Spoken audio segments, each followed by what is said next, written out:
Hello dear, आपका फिर से स्वागत है भाई अगले वीडियो के अंदर। इस वीडियो के अंदर हम अगला कंसेप्ट करेंगे, that is mid point theorem. और यहाँ पर आपकी क्या चल रही है, सिमिलरिटी का कंसेप्ट चल रहा है। ठीक है, जैसे जो अपनी प्लेन ज्योमेट्री है, एक बार मोटा मोटा बता दूं मैं आप कहाँ पर हो। प्लेन ज्योमेट्री के अंदर एक पार्ट होता है लाइन्स एंड एंगल्स, उससे अगला पार्ट होता है ट्रायंगल्स, उससे अगला पार्ट होता है चार साइडों वाले क्वाड्रिलेटरल्स, उससे अगला पार्ट होता है पॉलीगन्स, फिर होता है सर्कल्स, फिर उसके बाद आता है मिसलेनियस थ्योरम्स। ये सारे पार्ट होते हैं प्लेन ज्योमेट्री में, ये हम कर चुके हैं। सबसे बड़ा पार्ट ये ट्रायंगल है। ट्रायंगल के अंदर हम बेसिक चीज़ें कर चुके हैं। ठीक है, बेसिक थ्योरम ट्रायंगल के, उसके बाद पाइथागोरस कर चुके हैं, कॉन्ग्रुएंसी कर चुके हैं, तो उसके बाद हम सिमिलरिटी कर रहे हैं। सिमिलरिटी, ट्रायंगल अपने आप में सबसे बड़ा टॉपिक है और ट्रायंगल का सबसे बड़ा टॉपिक है सिमिलरिटी। तो इसके अंदर कुछ वीडियोज जाएंगी, उसके बाद ट्रायंगल का अगला कंसेप्ट, ऐसे करके हम क्वाड्रिलेटरल पर आ जाएंगे। ठीक है, तो मोटा मोटा आपको आइडिया हो गया कि जर्नी में हम कहाँ तक आ चुके हैं। चलिए जी, तो अगला कंसेप्ट है भाई सिमिलरिटी के अंदर कि ऐसी कोई सिचुएशन है जब सिमिलर ट्रायंगल्स पैदा होती हैं। कौन सी सिचुएशन है, अगली सिचुएशन देखो, उसको हम बोलते हैं मिड पॉइंट थ्योरम। अगर हमारे पास एक ट्रायंगल है, उसमें अगर मैं साइड ए बी का एक मिड पॉइंट है और साइड ए सी का एक मिड पॉइंट है, अगर मैं उनको मिला दूं तो ये डी जो है ये मिड पॉइंट है ए बी का, यानी कि इसको दो बराबर हिस्सों में बांट रहा है, यानी कि A D is equal to D B. और ई जो है मिड पॉइंट है यहाँ का, तो यानी कि ए ई इज इक्वल टू ई सी। तो ये मिड पॉइंट है, तो ये इसको किस रेशियो में बांट रहा है, 1:1। ये भी मिड पॉइंट है तो किस रेशियो में बांट रहा है, आप बोलोगे सर 1:1। तो ये लाइन जो है ये बिकॉज इनको सेम रेशियो में बांट रही है, इधर से भी इधर से भी, तो इसका मतलब ये पैरेलल होएगी। हाँ जी सर। तो सबसे पहला पॉइंट क्या कि अगर आप एक लाइन बना रहे हो, एक लाइन ड्रॉ कर रहे हो किसी भी ट्रायंगल में, जो कि दो साइड के मिड पॉइंट को ज्वाइन करने से बनी है, तो that line will be parallel to the third side. क्यों, ये समझ में आ गया? क्योंकि ये मिड पॉइंट को ज्वाइन करने से बनी है, इसको भी सेम रेशियो में बांट रही है, इसको भी सेम रेशियो में बांट रही है, तो इसका मतलब ये बेस के पैरेलल है। क्योंकि ये दोनों चीज़ें आपस में वाइस वर्सा हैं, वाइस वर्सा ट्रू है कि अगर बेस के पैरेलल खींच दी, अगर बेस के पैरेलल लाइन ड्रॉ कर दी, तो सेम रेशियो में डिवाइड करेगी वो लाइन दोनों इन लाइनों को। अगर कोई लाइन इनको सेम रेशियो में डिवाइड कर रही है, यानी कि वो बेस के पैरेलल है। अगर बेस के पैरेलल खींच दी मीन्स सेम रेशियो में डिवाइड करेगी, अगर सेम रेशियो में डिवाइड कर रही है मीन्स बेस के पैरेलल। ठीक है जी, ये तो समझ गया। ओके, समझ गया है ना। तो अब छोटी ट्रायंगल की साइड ए डी ई, छोटी ट्रायंगल है तो छोटी ट्रायंगल की साइड डी ई बटे में बड़ी ट्रायंगल की साइड बी सी, ये किसके बराबर होगी बताओ? तो मैं ये प्रूव कर चुका हूं कि ये जो है ये इसके पैरेलल है। जैसे ही ये इसके पैरेलल प्रूव हुई, आपको पता चल गया कि छोटी ट्रायंगल और बड़ी ट्रायंगल ये दोनों सिमिलर हैं। आप बोलोगे जी हाँ सर। अगर ये सिमिलर हैं तो यानी कि छोटी ट्रायंगल की साइड और बड़ी ट्रायंगल की साइड्स का रेशियो सेम है। तो छोटी ट्रायंगल की साइड ए डी बटे में बड़ी ट्रायंगल की side A B should be equal to छोटी ट्रायंगल की साइड ए ई बटे में बड़ी ट्रायंगल की side A C should be equal to छोटी ट्रायंगल की साइड डी ई बटे में बड़ी ट्रायंगल की साइड बी सी। और हमें एक बात पता है कि अगर ए डी की लंबाई 1 है तो ए बी की लंबाई 2 है। भैया ए डी की लंबाई 1 यूनिट है तो डी बी की 1 यूनिट है। क्यों सर? क्योंकि मिड पॉइंट है, दो बराबर हिस्सों में बांट रहा है, तो ए डी की लंबाई अगर 1 यूनिट है तो उससे डबल है ए बी, क्योंकि डी मिड पॉइंट है। हाँ जी सर। तो इसका मतलब this is 1/2, this is 1/2, this is 1/2।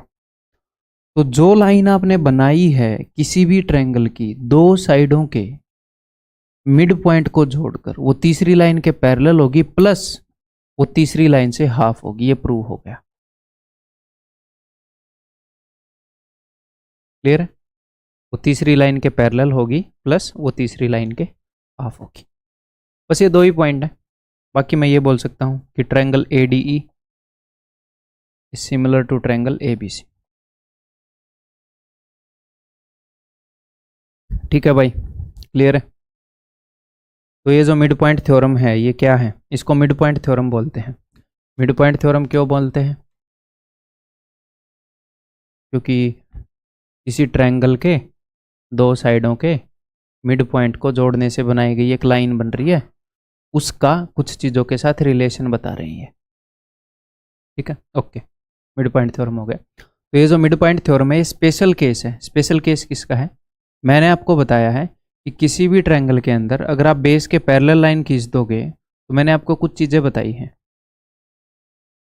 तो मिड पॉइंट थ्योरम के अंदर भी जो लाइन है वो बेस के पैरेलल ही खींची गई है, बस वो इसको 1:1 रेशियो में बांट रही है, इसको 1:1 रेशियो में बांट रही है। यहाँ पर मैंने बोला था कि चाहे किसी भी रेशियो में बांट रही हो, अगर ये लाइन बेस के पैरेलल है तो इधर m:n रेशियो में बांटेगी, तो इधर भी m:n रेशियो में बांटेगी।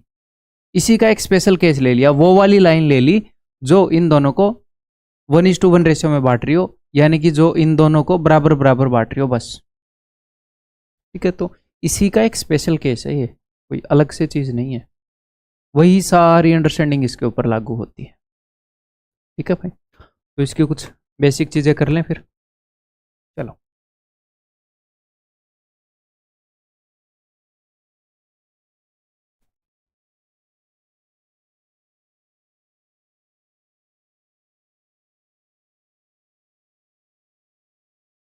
तो मान लो ए बी का मिड पॉइंट है। यहाँ पर कई बच्चों को ये लगेगा कि ये इक्विलेटरल ट्रायंगल में है या आइसोस्केलस में है, कैसे, कोई भी तिरछी ट्रायंगल ले लो, अपनी शक्ल जैसी कोई भी बना लो, ट्रायंगल ए बी सी। ठीक है, ए बी का मिड पॉइंट ये हो गया डी, ए सी का मिड पॉइंट ये हो गया ई। तो मिड पॉइंट्स को मिलाएंगे तो डी ई जो है इसके पैरेलल होएगी, डी ई जो है बी सी से हाफ होएगी, क्लियर है। और डी ई जो है ऑफ कोर्स इनको 1:1 रेशियो में बांट रही है। ठीक, अभी तक ये क्लियर है। अब जो छोटी ट्रायंगल है और जो बड़ी ट्रायंगल है उनकी साइड्स का क्या रेशियो है, उनकी वन डायमेंशनल चीज़ों का क्या रेशियो है। छोटी ट्रायंगल है ए डी ई और बड़ी ट्रायंगल है ए बी सी, इनकी वन डायमेंशनल चीज़ों का क्या रेशियो है। छोटी ट्रायंगल की साइड क्या है, अगर 1 यूनिट है तो बड़ी ट्रायंगल की साइड कितनी है, 2 यूनिट है। क्यों, क्योंकि ये मिड पॉइंट है, तो 1:2। तो इनकी 2 डायमेंशनल चीज़ों का क्या रेशियो होगा, यानी कि इनके एरियाज़ का क्या रेशियो होगा, कोरस्पॉन्डिंग एरियाज़ का। तो इनका स्क्वायर कर देते हैं, यानी कि 1:4।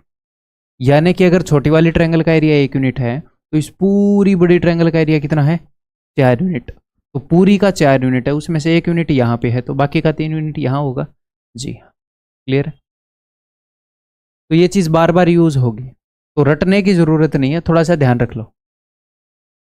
थोड़ा सा ऐसे आप करने के लायक होने चाहिए। क्या करने के लायक होने चाहिए, अगर मैं आपको ये बताता हूँ कि भैया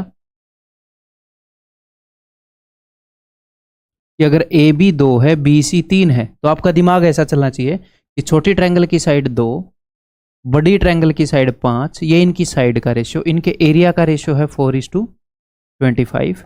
अगर ये 4 है तो 25 - 4 ये 21 है। इतना चाह रहा हूँ मैं, ऐसे चल सकता है आपका दिमाग। ऐसे ही अगर ये मिड पॉइंट है तो भैया इसकी साइड 1 है, छोटी वाली ट्रायंगल की साइड 1 है, तो बड़ी वाली ट्रायंगल की साइड 2 है, मन ही मन में। तो 1:2 रेशियो, तो 1:4 एरिया का रेशियो है। ये 1 है तो पूरी का एरिया 4 है, यानी कि इसका एरिया 3। ठीक, क्लियर है भाई, हैं? आगे बढ़ जाऊं फिर? हाँ, आगे बढ़ जाते हैं। और कुछ बताने की ज़रूरत नहीं है, आप कर लोगे सॉल्व। बताओ। PQR is a triangle. S and T are midpoints of the sides PQ and PR.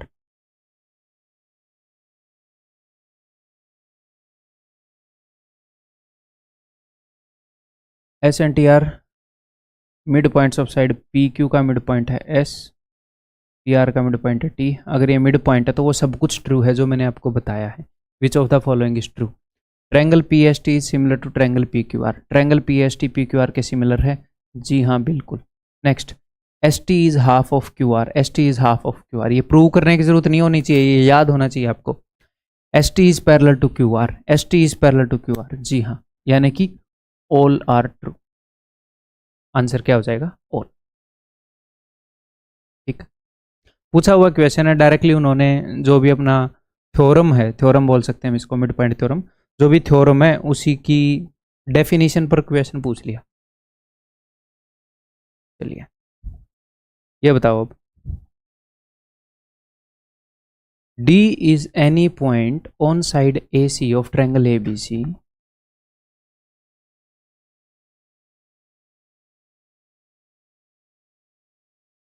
Side AC पर कोई पॉइंट है D, ठीक है, उसने बताया नहीं कहां पर है, कहीं पर भी ले लेते हैं, ये लो। If P Q X Y are midpoints of AB, AB का मिड पॉइंट है P, ठीक है भैया, ये P जो है ये इसको दो बराबर हिस्सों में बांट रहा है। Q जो है वो BC का मिड पॉइंट है, तो BC का मिड पॉइंट है Q, इसको दो बराबर हिस्सों में बांट रहा है। ऐसे मत कर देना यहाँ पर एक और यहाँ पर एक, उसका मतलब होता है कि जहां पर एक एक लाइन आपने खींची है, यानी कि B Q is equal to Q C is equal to B P is equal to A P, क्योंकि यहाँ पर भी एक एक लाइन खींची है, तो ऐसे अलग से डिनोट करेंगे, दो दो लाइन से कर दिया। ठीक है, x is mid point of A D, ये ए डी है, इसका मिड पॉइंट है भैया एक्स। अब इनको ऐसे मैं अलग बना दिया, ऐसे ये ऐसे लहर वाली है, ये इसके इक्वल है। अब हर एक बार ऐसे डंडे थोड़ी खींचते रहेंगे, 3 डंडे से बहुत गंदा लगेगा ये। डीसी का मिड पॉइंट है भैया वाई, ठीक, ऐसे गोला बना दिया मैंने, ये D Y is equal to Y C. Okay C, then ratio of P X and Q Y, तो ये बोल रहे हैं कि पी एक्स और क्यू वाई का रेशियो बताओ, पी एक्स और क्यू वाई का रेशियो बताओ भाई, बताओ क्या कर सकते हैं, थोड़ा दिमाग लगाओ।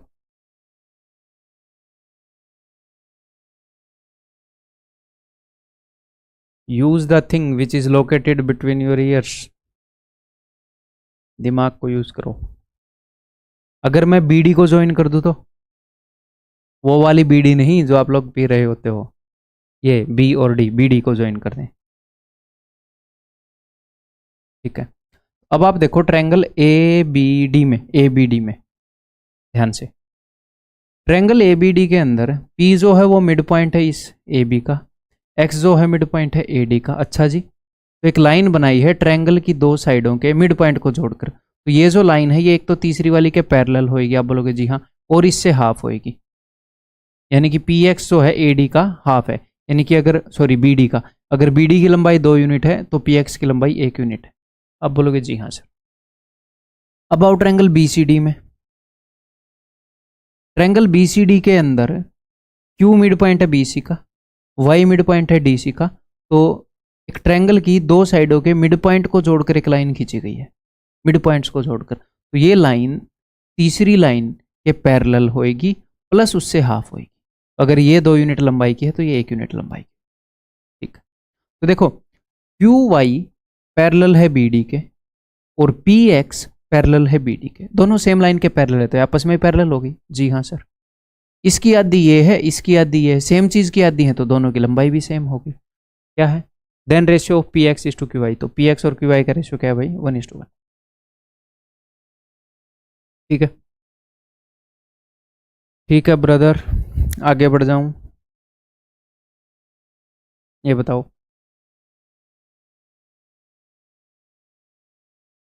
पैरेललोग्राम क्या होता है, ये बता देता हूं। समांतर चतुर्भुज क्या होता है, आगे हम करेंगे डिटेल में इसको। एक फिगर होती है जिसकी अपोजिट साइड्स पैरेलल होती हैं और इक्वल होती हैं, डी सी और ए बी पैरेलल भी हैं, बराबर भी हैं, ऐसे ही ए डी और बी सी पैरेलल भी हैं और बराबर भी हैं, ठीक है। इसके अपोजिट एंगल भी ये वाले इक्वल है और ये वाले भी इक्वल है, ठीक है। अगर मैं आपको ये बता दूं एक ऐसी फिगर है जिसकी अपोजिट साइड पैरेलल भी है और इक्वल भी है, तो हमें पता लग जाता है वो पैरेललोग्राम है। अब करो इन्हें parallelogram A B C D, तो एक पैरेललोग्राम है A B C D,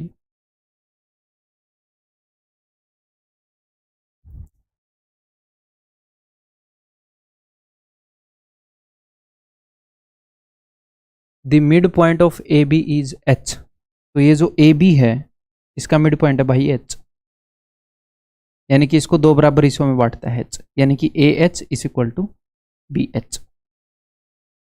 the line parallel to DH, एक लाइन है जो कि DH के पैरेलल है, ठीक है भैया। The line parallel to DH and passing through B, और B से पास हो रही है और DH के पैरेलल है, ठीक है, ऐसे तभी इसके पैरेलल होएगी।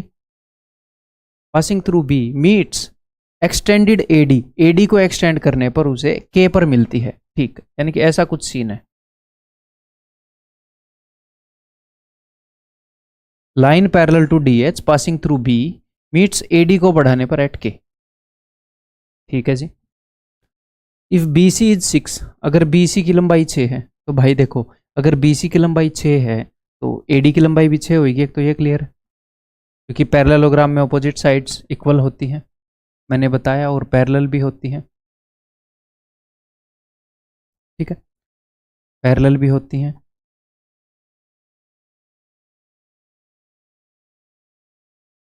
ठीक है, आगे उसने क्या बोला, देन डी के इज इक्वल टू, तो डी के की लंबाई क्या होगी बताओ, सोचो कैसे करोगे। अगर आपको ये लग रहा है कि पता नहीं होगा कि नहीं होगा, तो आप ये देखो उसने इन्फॉर्मेशन दी क्या है, उसको उसी को यूज़ करना है, ठीक है सर। उसने मुझे बता दिया कि एच मिड पॉइंट है, हाँ जी सर, और उसने मुझे बता दिया कि एच डी जो है वो बी के पैरेलल है, ठीक है सर। तो ट्रायंगल ए बी के में देखो, ट्रायंगल ए बी के बेस के पैरेलल एक लाइन है, अच्छा सर, तो अगर ये बेस के पैरेलल एक लाइन है और ये मिड पॉइंट है, तो ये इसको 1:1 रेशियो में बांट रही है, यहां पर भी 1:1 रेशियो में बांटेगी, तो ये 6 है तो ये भी 6 होगा। समझ में आ गई बात, या एक बार फिर से बेसिक को रिपीट करूं, देखो अगर मैं ये बोलूं एक ट्रायंगल है हमारे पास, उसके मिड पॉइंट को ज्वाइन करके लाइन बनाई है, तो अगर मिड पॉइंट को ज्वाइन करके लाइन बनाई है यानी कि वो बेस के पैरेलल होएगी और इनको सेम रेशियो में बांटेगी। अगर एग्जामिनर ने ये बताया है कि ये लाइन बेस के पैरेलल है और इधर मिड पॉइंट है, तो यानी कि इधर भी मिड पॉइंट होएगा, इधर 1:1 रेशियो में बांट रही है तो उधर भी 1:1 रेशियो में बांटेगी, यानी कि मिड पॉइंट होएगा। तो ये लाइन बेस के पैरेलल है, इधर मिड पॉइंट है यानी कि 1:1 रेशियो में बांट रही है, तो उधर भी 1:1 रेशियो में बांटेगी, ये 6 है तो ये भी 6 है। तो डी के इज इक्वल टू 6, ठीक है, आगे बढ़ जाऊं।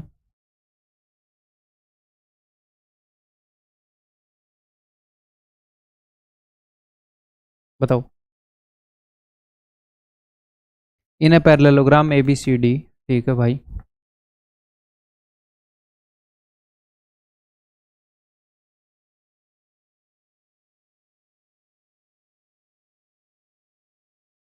P is mid point of side A B का मिड पॉइंट है भाई P, यानी कि इसको दो बराबर हिस्सों में बांट रहा है। From B A line parallel to P D, तो बी से एक पी डी के पैरेलल एक लाइन ड्रॉ करी गई है, तो अब की बार यहाँ से बनाऊंगा मैं, पिछली बार गंदा सा काम हो गया था, ये लो। From B A line parallel to P D is drawn which cuts D C at Q and meets extended line A D at R. Clear है, ओके से। Then B R is equal to, तो ये जो B are की लंबाई है ये किसके बराबर है, तो ये बी क्यू के टर्म में पूछ रहा है कि बी क्यू के बराबर है, उससे डबल है, उससे आधी है, क्या है या कुछ नहीं है, सोचो। चलो बी क्यू को बाद में ले लेंगे, या फिर मैं आपको हिंट देता हूँ, बी क्यू के कंपैरिजन में पूछ रहा है तो कोई नहीं, यूनिट्स को 1 यूनिट 2 यूनिट ऐसे लिख लेना, लंबाइयों को करने की कोशिश आप कर लोगे, थोड़ा सा दिमाग लगाओ, आप कर लोगे। चलो मैं स्टार्ट करता हूँ। ट्रायंगल आर ए बी में देखो, ट्रायंगल आर ए बी के अंदर बेस के पैरेलल एक लाइन खींचती, तो अगर यहाँ पर ये 1:1 रेशियो में बांट रही है तो यहाँ पर भी ये लाइन दूसरी वाली लाइन को 1:1 रेशियो में बांटेगी, यानी कि ए डी की जो लंबाई है वही डी आर की लंबाई है, ये दोनों बराबर हैं। हाँ जी सर, ओके। अब आगे देखो, ये जो लाइन है ये यहाँ पर भी मिड पॉइंट पर काट रही है और इसके पैरेलल है, तो यहाँ पर भी मिड पॉइंट पर काटेगी। जी हाँ सर, ये क्लियर है, तो ये दो मिड पॉइंट को ज्वाइन करने से बनी है लाइन, हाँ जी सर। तो ये तीसरी वाली लाइन से हाफ होएगी, हाँ जी सर, और उसके पैरेलल होएगी, ये हम क्लियर है। जी हाँ सर, ठीक है, यानी कि अगर बी आर की लंबाई 2 यूनिट है तो इसकी लंबाई 1 यूनिट होगी, इस थर्ड वाली लाइन से हाफ होगी। क्लियर है? अब आगे बढ़ते हैं। अब आगे क्या कर सकते हैं, सोचो, एक इंटरेस्टिंग स्टेप है, हिंट देता हूं। पैरेललोग्राम की ऑपोजिट साइड्स इक्वल होती हैं। क्या कोई नया पैरेललोग्राम बन रहा है? क्या कोई नया पैरेललोग्राम बना है? एक तो मेन पैरेललोग्राम था ABCD, उसके अलावा और कोई पैरेललोग्राम बन गया है क्या? ये दोनों साइडें पैरेलल हैं। अगर आप इसे देखोगे ध्यान से, ये देखो, ये इसके पैरेलल है, आप बोलोगे जी हाँ सर। और ये इसके पैरेलल है, आप बोलोगे सर कैसे? अरे ये तो मेन पैरेललोग्राम का ही तो हिस्सा है, ये दोनों लाइनें मेन पैरेललोग्राम की 2 साइडें थी, उन्हीं का हिस्सा है, तो ये दोनों टुकड़े भी पैरेलल होंगे। जी हाँ सर। ऑपोजिट वाली साइड्स अगर पैरेलल हैं तो ये भी पैरेललोग्राम है। जी हाँ सर। क्लियर है? तो अगर ये D से लेकर P तक ये 1 यूनिट है तो ये भी 1 यूनिट होएगा, यहाँ से लेकर यहाँ तक। ये पूरा 2 यूनिट है तो ये भी 1 यूनिट होएगा, यहाँ से लेकर यहाँ तक पूरा 2 यूनिट है। तो ठीक है, वो क्या पूछ रहा है कि BR की लंबाई, तो BR की लंबाई जो है वो BQ के कंपैरिजन में डबल है। BR की जो लंबाई है वो RQ के कंपैरिजन में डबल है। ठीक है, इन दोनों के रिलेशन में पूछ सकता था वो आपसे, तो that is double of PQ। अगर आपको ये वाला पैरेललोग्राम इजीली नहीं दिखा तो टेंशन नहीं लेनी, सबको प्रॉब्लम आई होगी इसमें। ठीक है, आगे बढ़ जाऊं।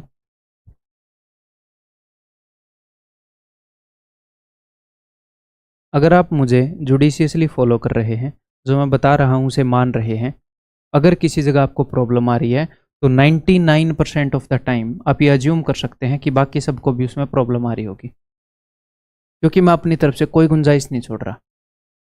या तो ऐसा हो सकता है ना कि मैं अपनी तरफ से कोई कमी छोड़ दूं समझाने में, तो आपको प्रॉब्लम आ जाए, और जो बच्चे और बढ़िया तरीके से उसे समझ पा रहे हैं वो समझ जाएं। तो मैं कमी नहीं छोड़ रहा 1% भी, कुछ एक्स्ट्रा ही समझा दे रहा हूँ, जिसके कारण आपको हो सकता है वीडियो की स्पीड तेज करनी पड़े, मैं भी कुछ स्टूडेंट को। अगर आपको कहीं पर प्रॉब्लम आ रही है तो सबको आ रही होगी, बताओ। The 4 triangles formed by joining the pairs of midpoints of the sides of a given triangle are congruent if the given triangle is। कहना क्या चाह रहा है?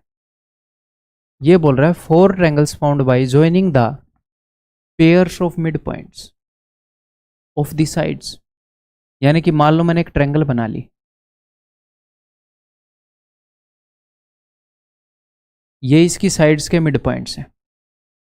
AB का मिड पॉइंट है D, AC का मिड पॉइंट है E, और BC का मिड पॉइंट है F। तो इनके मिड पॉइंट्स के पेयर यानी कि 2-2 के जोड़े, इनको मैंने जोड़ा, फिर इन 2 को मैंने जोड़ा, फिर इन 2 को मैंने जोड़ा। तो अब जो 4 ट्रायंगल बन गई ये कॉन्ग्रुएंट होंगी अगर जो ट्रायंगल हमारे पास है वो आइसोस्केलस हो तो, इक्विलेटरल हो तो, या राइट एंगल ट्रायंगल हो तो, या फिर किसी भी शेप की हो तो। यहाँ पर जो मैंने ट्रायंगल बनाई है वो मैंने रैंडम बनाई है। मैंने ये नहीं बोला कि ये तीनों साइड इक्वल हैं, 2 साइड इक्वल हैं, या इसके अंदर एक राइट एंगल है, रैंडम बनाई है। अगर इसके अंदर भी कॉन्ग्रुएंट हुई ये चारों, तो यानी कि किसी भी ट्रायंगल में कॉन्ग्रुएंट होंगी। देखते हैं, देखो कोशिश करो, मिड पॉइंट थ्योरम ही लगाना है बस। एक एक करके पकड़ते हैं भाई। सबसे पहले मैं ऐसे करता हूं कि ट्रायंगल ABC के अंदर इस बेस के, बिकॉज ये मिड पॉइंट को ज्वाइन करके लाइन बनाई गई है, तो इस बेस के पैरेलल हो जाएगी, और मिड पॉइंट को ज्वाइन करके बनाई है तो बेस के पैरेलल और बेस से हाफ है, तो इसकी लंबाई मैंने मान ली है जी x। तो अगर इसकी लंबाई x है तो इस पूरे बेस की लंबाई क्या हो जाएगी? आप बोलोगे sir 2x। F mid point है भैया, देखो इससे ये हाफ है, इसकी लंबाई x है तो ये पूरी 2x है। ओके, पूरी लंबाई 2x होगी, तो F मिड पॉइंट है तो वो 2x को 2 बराबर हिस्सों में बांटेगा, तो ये भी x है तो ये भी x है। ठीक है सर, समझ गए?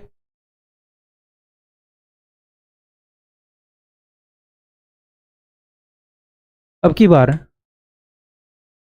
ट्रायंगल ABC के अंदर बेस को मान लो AC, इस AC के, या फिर बेस मानने की क्या जरूरत है, इन दोनों साइडों के मिड पॉइंट्स को जोड़कर एक लाइन बनाई, तो ये तीसरी वाली साइड के पैरेलल होगी और उससे हाफ होगी।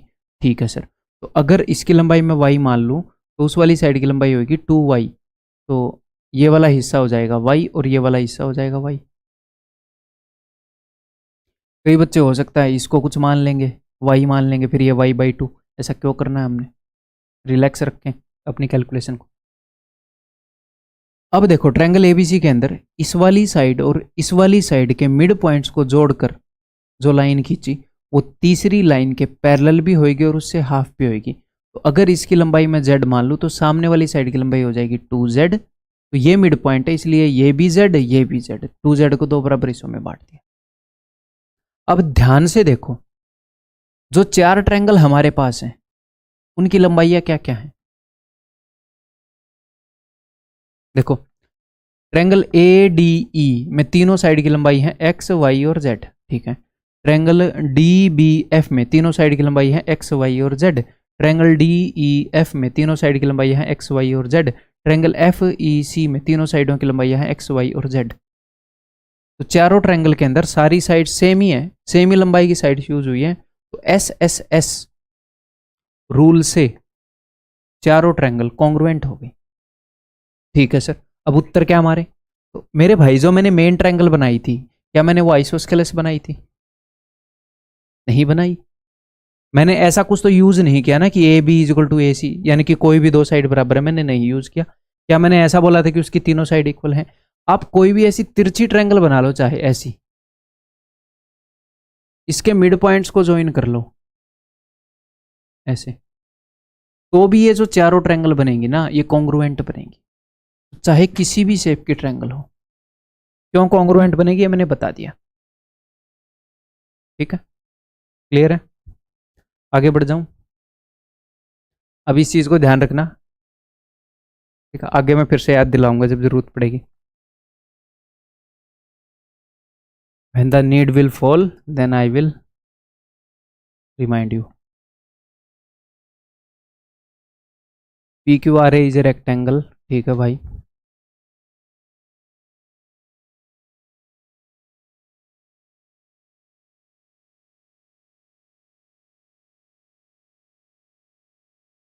AP is equal to 22 centimetre, जो AP है वो 22 सेंटीमीटर है। And PQ is equal to 8 centimetre, PQ 8 centimetre है। तो मुझे एक बात बताओ, PQ लंबा लग रहा है ना? हाँ जी सर, होना चाहिए था AP को लंबा। तो कई बार ऐसा होता है, अब की बार मैंने PQRA बनाया, अब की बार मैं P यहाँ से स्टार्ट करूँगा, ठीक। मैं जस्ट खुद याद रख रहा हूँ।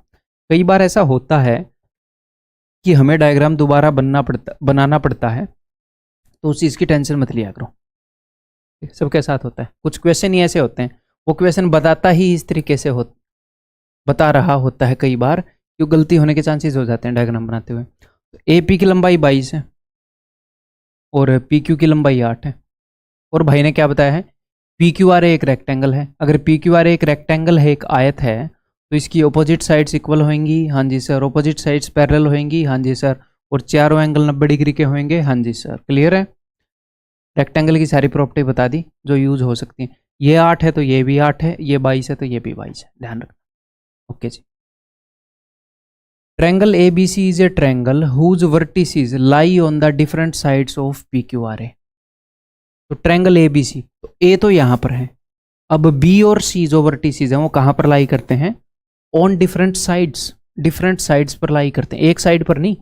यानी कि जो B और C है, B अलग साइड पर है कहीं ना कहीं, C अलग साइड पर है कहीं ना कहीं, ठीक है जी। Such that BQ is 2 centimetre. तो B को ढूंढो, ये Q है, तो B कहाँ पर हो सकता है? BQ, या तो B यहाँ पर हो सकता है ताकि BQ 2 सेंटीमीटर हो जाए, या यहाँ पर हो सकता है ताकि BQ 2 सेंटीमीटर हो जाए, ठीक है भाई। यहाँ या यहाँ पता नहीं कहाँ पर होगा, देखते हैं। QC is 16 centimetre. तो QC देखो, ये Q है, अगर मैं यहाँ कहीं C बनाऊंगा तो वो 16 सेंटीमीटर का हो ही नहीं सकता। क्यों सर? बिकॉज ये 8 सेंटीमीटर की है पूरी, तो कहीं पर भी रखोगे C को तो 8 से तो छोटा ही रहेगा। तो इसका मतलब C यहाँ पर है कहीं ना कहीं, ठीक है, यहाँ पर मान लेता हूँ।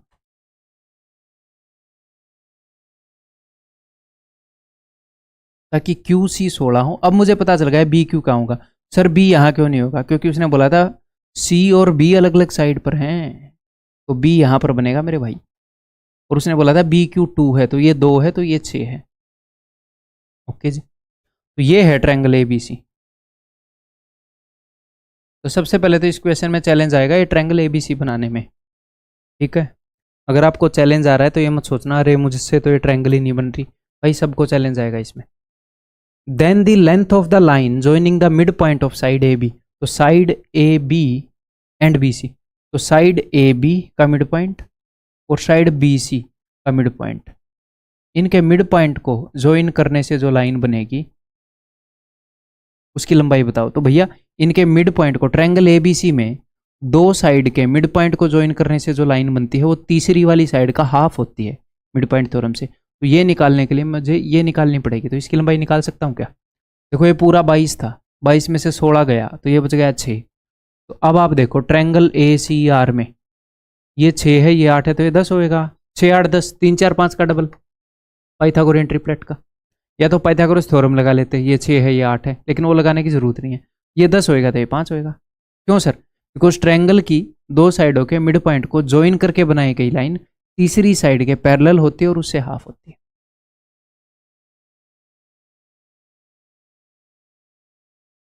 ठीक है, क्लियर है? आगे बढ़ जाऊं? ठीक है जी, देखो जरा एक और मज़ेदार चीज़ बताता हूँ अब आपको, मज़ा आ जाएगा। हम अगले कंसेप्ट के ऊपर आ गए हैं भाई, दैट इज ट्विस्टेड ट्रायंगल।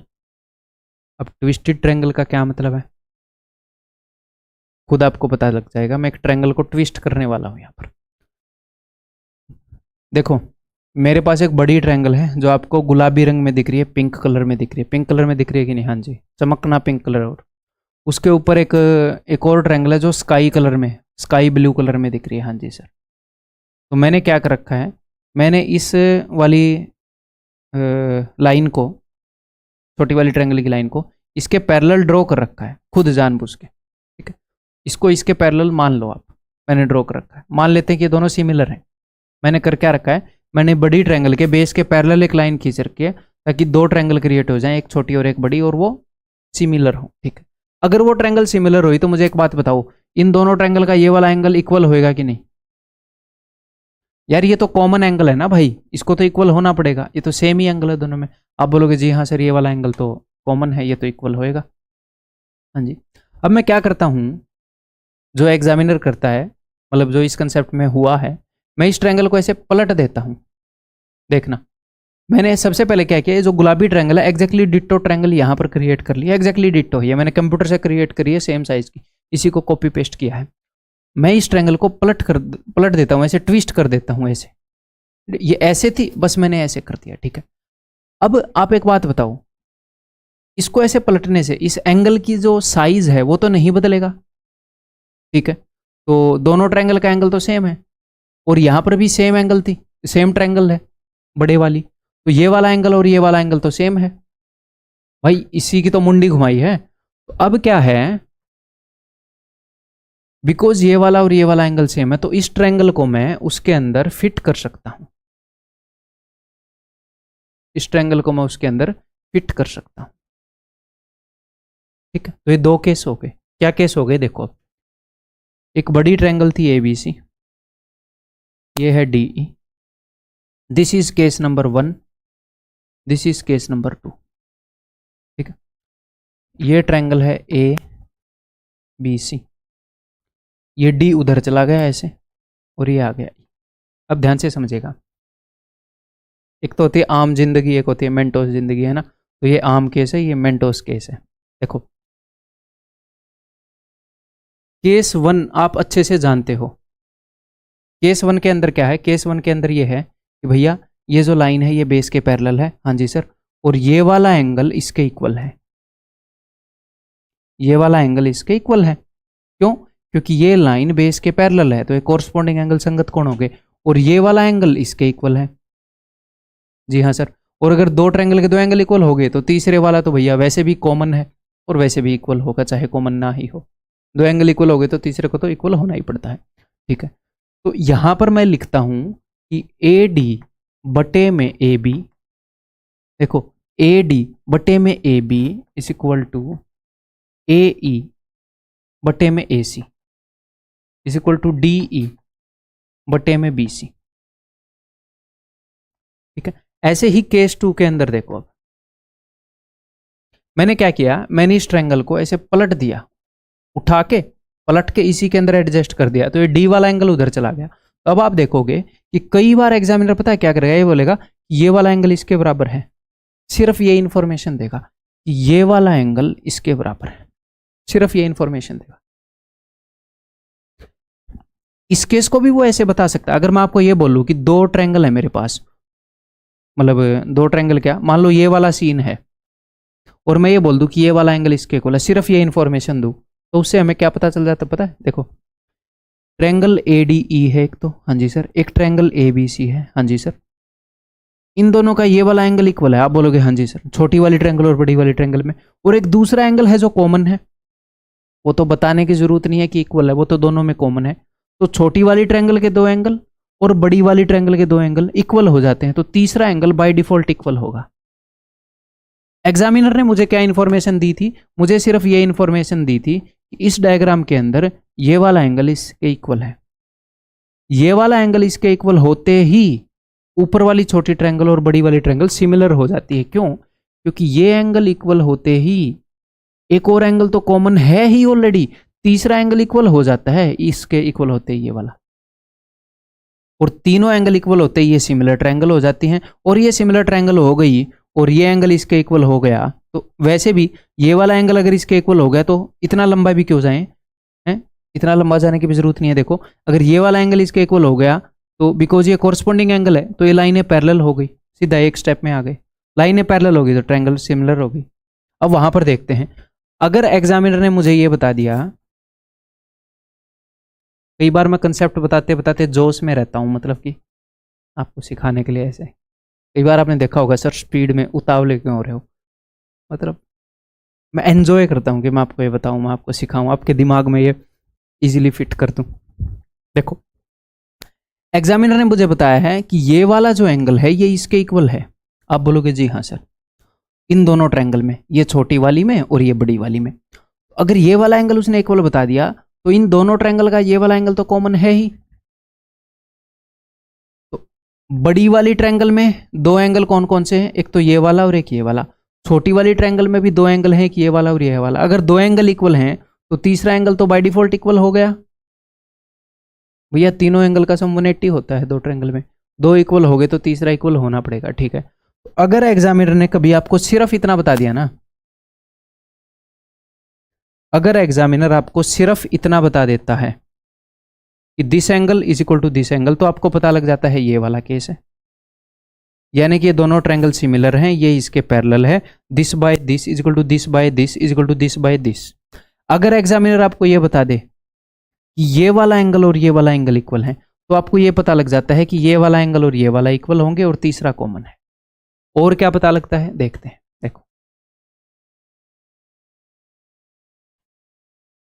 तो अगर उसने सिर्फ ये बताया कि ये वाला एंगल इसके इक्वल है, तो हमें पता है ये वाला एंगल तो कॉमन है ही, तो फिर जो तीसरा एंगल है वो भी इक्वल हो जाएगा। अब ध्यान से देखो, छोटी वाली ट्रायंगल में तीन एंगल कौन कौन से हैं? एक डंडी का, दो डंडी का, तीन डंडी का, वन कर्व, दो कर्व, थ्री कर्व्स, ठीक है। बड़ी वाली ट्रायंगल में one arc, two arc, three arc, ठीक है। तो तीनों एंगल सेम है, यानी कि सिमिलर हो गई। तो यानी कि मैं क्या बोल सकता हूं, वहां से कोई भी ट्रायंगल उठा लो। मैं कौन सी ट्रायंगल उठा रहा हूं? मैं उठा रहा हूं one arc, two arc, three arc, DAE means triangle DAE is similar to triangle. अब बड़ी वाली ट्रायंगल में मैं लिखूंगा one arc, two arc, three arc, यानी कि BAC। ये आपको ध्यान रखना है, ऐसे नहीं है कुछ भी DEA, BCA ऐसे कुछ भी कर दोगे। देखना है कि कोरस्पॉन्डिंग एंगल है कि नहीं। कैसे भी उठा लो, 3 2 1 उठा लो, 3 1 2, कैसे भी उठा लो, 1 3 2, बट सेम ऑर्डर में दोनों में उठाना है। अगर मैं ऐसे कर रहा हूं कि EDA, मैं रैंडमली लिख दूं कि EDA इज सिमिलर टू, अब मैं देखूंगा EDA यानी कि 3 1 2, अब मैं लिखूंगा अच्छा 3 1 2, 3 1 2 मीन्स CBA, ठीक है, ठीक है जी। तो भैया अब ध्यान से देखो, अगर ये वाला एंगल इसके बराबर है तो मैं बोल सकता हूं कि इसके अंदर मैं बोल रहा था this side divided by this side is equal to this side divided by this side is equal to this side divided by this side. इसमें मैं बोलूंगा this side divided by this side because मैंने triangle twist कर दी। This side divided by this side is equal to, अब ये वाली तो सेम ही है, वो सेम ही है ना, divided by this side divided by this side. ठीक है, तो बिकॉज ये ट्विस्टेड ट्रायंगल का केस है तो आप क्या लिखोगे, आप इसके नीचे ये वाली नहीं लिखोगे, आप इसके नीचे ये वाली लिखोगे। ठीक है, इसको मैं थोड़ा सा ज्योमेट्री से रिप्रेजेंट करने का मेरे दिमाग में आइडिया आया कि this side divided by this side is equal to this side divided by this side is equal to this side divided by this side. इसमें क्या है, this side divided by this side is equal to this side divided by this side is equal to this side divided by this side. छोटी triangle की ये वाली side और बड़ी triangle की ये वाली साइड तो सेम ही जगह पे है, बाकी मैंने ट्विस्ट कर दिया तो दिस बाई दिस बड़ी, दिस छोटी बाई दिस बड़ी, ऐसे हो गया। तो means A E divided by A C is equal to A D divided by A B is equal to E D divided by B C. इस चीज को आप इससे वेरीफाई कर सकते हैं, ठीक है कि नहीं? ठीक है भाई, क्लियर है? आगे बढ़ जाऊं मैं, बहुत ज़्यादा टाइम लेकर बता दिया ये कंसेप्ट है, बहुत ज़्यादा बार रिवाइज भी करा दी सेम चीज़। अब मैं आगे बढ़ रहा हूँ, अब इसके ऊपर आए हुए क्वेश्चंस करते हैं। ये देखो, एग्जामिनर ने क्या बताया हमने, in the given figure if A D is 12 centimetre, A D 12 centimetre है, ठीक है, ए ई इज 8 सेंटीमीटर, ए ई जो है 8 सेंटीमीटर है, and E C is 14 and E C is equal to 14, ठीक है। What is the value of B D, what is the value of B D? देखो अब ध्यान से, जैसे ही आपको ये पता चला कि ये वाला एंगल और ये वाला एंगल इक्वल है, ऐसे इसी इन्फॉर्मेशन से आपको ये पता लग जाना चाहिए कि ये ट्विस्टेड ट्रायंगल का केस है। अदरवाइज 70 के ऊपर 70 आता है, ये उधर चला गया, यानी कि भाई साहब ने ट्विस्ट कर रखी है। इसका सीधा मतलब क्या है, ये छोटे वाली ट्रायंगल बड़ी वाली के सिमिलर है, प्लस इस साइड से मैं छोटी वाली साइड उठाऊंगा 8 और इस साइड से बड़ी वाली साइड उठाऊंगा। तो उसने मुझसे पूछ रखा बी डी क्या है, तो अगर मुझे ये पूरी साइड पता लग जाए तो पता लग जाएगा। तो देखो, इस साइड की छोटी साइड यानी कि 12 बटे में इस साइड की बड़ी साइड यानी कि 8 और 14 22, यही है ना, 12 और 8 और इसी 14 है और ए ई 8, ठीक है, इस इक्वल टू इस साइड की छोटी साइड। अब इसको मैं कैसे लिखूं, कुछ ऐसे कर देते हैं, हाँ, है बटे में इस साइड की बड़ी साइड यानी कि ए ई जो कि है 8 बटे में पूरा ए बी, ठीक है। तो 4 दूनी 8, 4 तिये 12, तो ये ए बी उधर चला जाएगा, तो A B is equal to 44/3। अच्छा, फ्रैक्शन में आ रहा है, मैं सोच रहा है फ्रैक्शन में क्यों आ रहा है। तो ए बी की लंबाई कितनी है 44/3, मुझे तो डी बी की चाहिए, तो 44/3 माइनस 12, 12 तिये 36, 14 में से 6 गए 8, 8/3 इस दी आंसर। मैं इसलिए सोच रहा था कि क्या कुछ मल्टीपल नहीं बैठ रहे, समझ में आ गई बात। अब अगर मैं आपको एक और चीज़ बताऊं, अगर एग्जामिनर आपको ये बता दे ये वाला एंगल 70 ना बताए, मुझे एक बात बताओ, ये वाला एंगल 70 हो गया तो ये वाला कितना हो गया? आप बोलोगे सर इन दोनों का सम 180 है, हाँ जी सर, 180 में से ये गया तो 110 हो गया, ठीक है सर। तो अगर आपको सिर्फ वो ये दो बता देता तो, ऊपर वाला ना बताता, अगर वो आपको सिर्फ ये दो एंगल बता दे और इन दोनों का सम 180 होता हो, तो इसका मतलब ट्विस्टेड ट्रायंगल वाला केस है। क्यों? क्योंकि अगर इन दोनों का सम 180 होता है तो इसको 180 में से घटाकर यहाँ पर लिखोगे तो ये सेम ही आ जाएगा। अगर ये 110 होता है तो 180 में से 110 घटाओगे 70, तो ये सेम ही आ जाएगा। तो अगर इन दोनों एंगल्स का सम 180 होता है ना, और ऐसे डायग्राम बन रहा है, तो भी ट्विस्टेड ट्रायंगल वाला केस है। आगे बढ़ूं, ये देखो ऐसे पूछता है वो,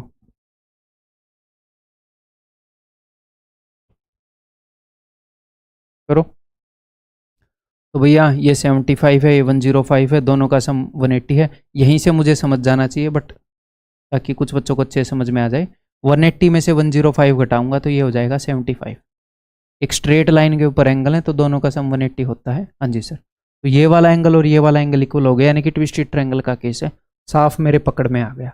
अब मैं देखता हूँ, देखो Q R divided by X Y is 14/9। तो Q R divided by X Y, यानी कि अगर ये 14 है तो ये 9 है। तो बड़ी ट्रायंगल की एक साइड बता दी, छोटी ट्रायंगल की एक साइड बता दी, यानी कि बड़ी ट्रायंगल की एक साइड और छोटी ट्रायंगल की एक साइड का रेशियो बता दिया। अब क्या करेगा, अब किसी ट्रायंगल की छोटी या बड़ी में से कोई एक साइड बता देगा, दूसरे की पूछ लेगा, और क्या काम है उसके पास।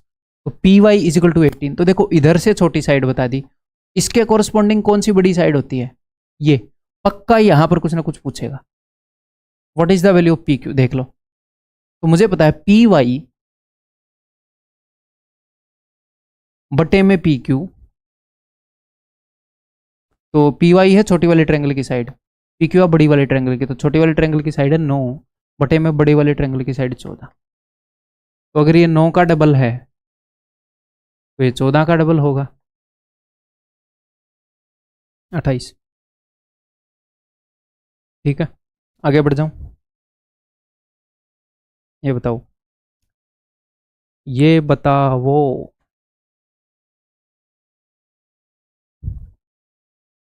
इन triangle P Q R angle Q is equal to 85, angle R is equal to 65। Okay जी,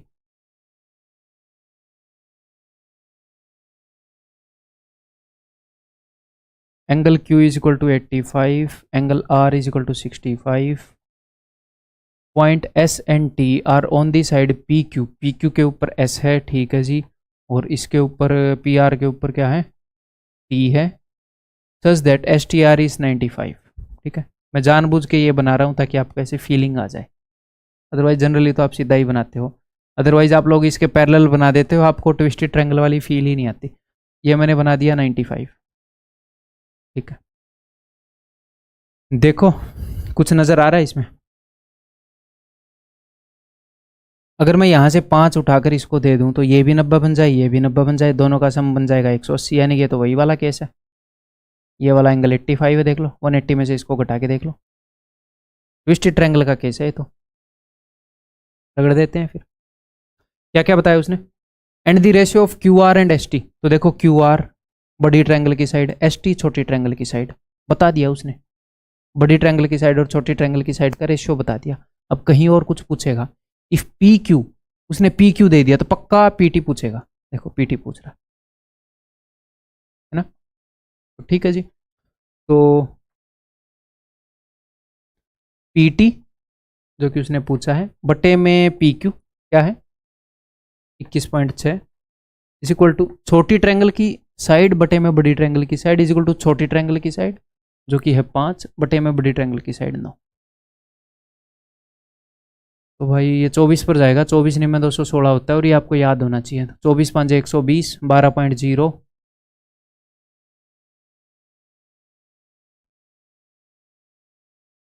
ठीक है भाई, आगे बढ़ जाऊं। कंफर्टेबल हो गए हो इस कंसेप्ट के अंदर, अब करोगे।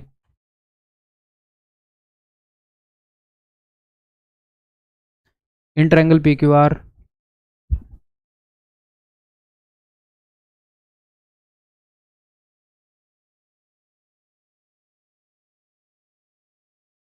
P Q is equal to 24,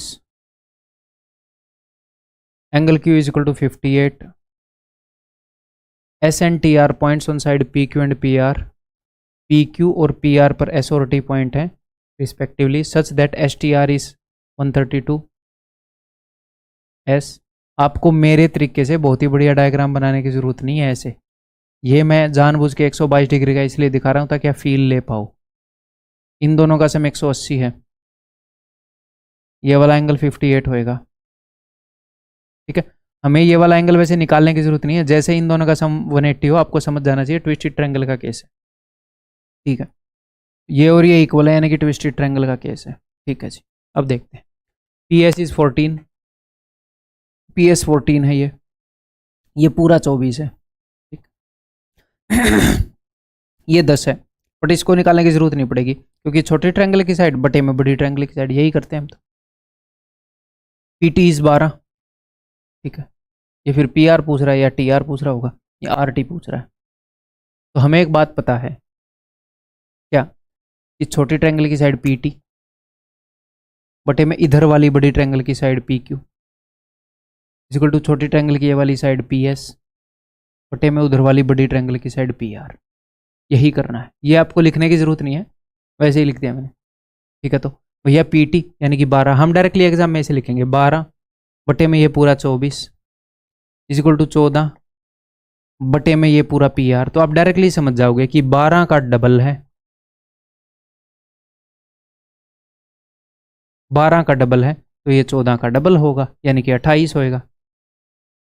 अगर ये पूरा 28 होएगा तो 28 में से 12 गए ये 16 होएगा, खत्म। और ये काम आप मेंटली कर सकते हो कि अच्छा 12 का इधर डबल है तो 14 का इधर डबल 28 होएगा, 28 माइनस 12 16। बट मुझे तो आपको समझाना है ना, तो कभी भी इस चीज़ से कंपेयर मत करना कि क्वेश्चन कितना जल्दी हो रहा है लेट हो रहा है, कि मैं कितने टाइम में समझा रहा हूँ, मैं कितना लिख रहा हूँ। सिखा रहा हूँ मैं, दिखा नहीं रहा। ठीक है, मैं दिखाऊंगा तो फिर दिखेगा नहीं कि कैसे सोल्व हो रहा है। ठीक है, करो इसको।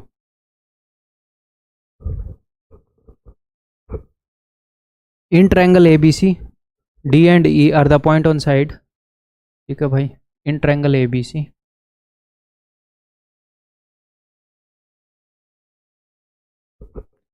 D and E are points on side A C के ऊपर डी है, ए बी के ऊपर ई है। ठीक है भैया,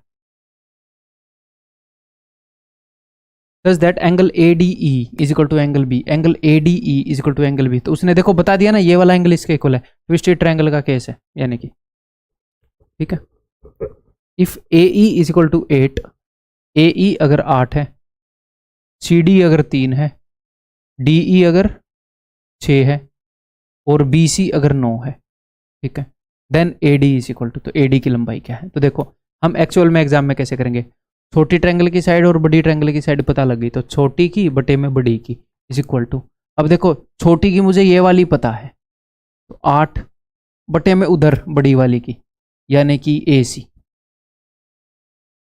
अब देखो 3 दूनी 6, 3 3 9, ये 2 का 4 गुना है ना, तो ये 3 का 4 गुना होएगा यानी कि ये 12 होएगा। अगर इस पूरे की लंबाई 12 है, 12 माइनस 3 ये 9 हो जाएगा, खत्म। ठीक है, आगे बढ़ जाऊं, ये बताओ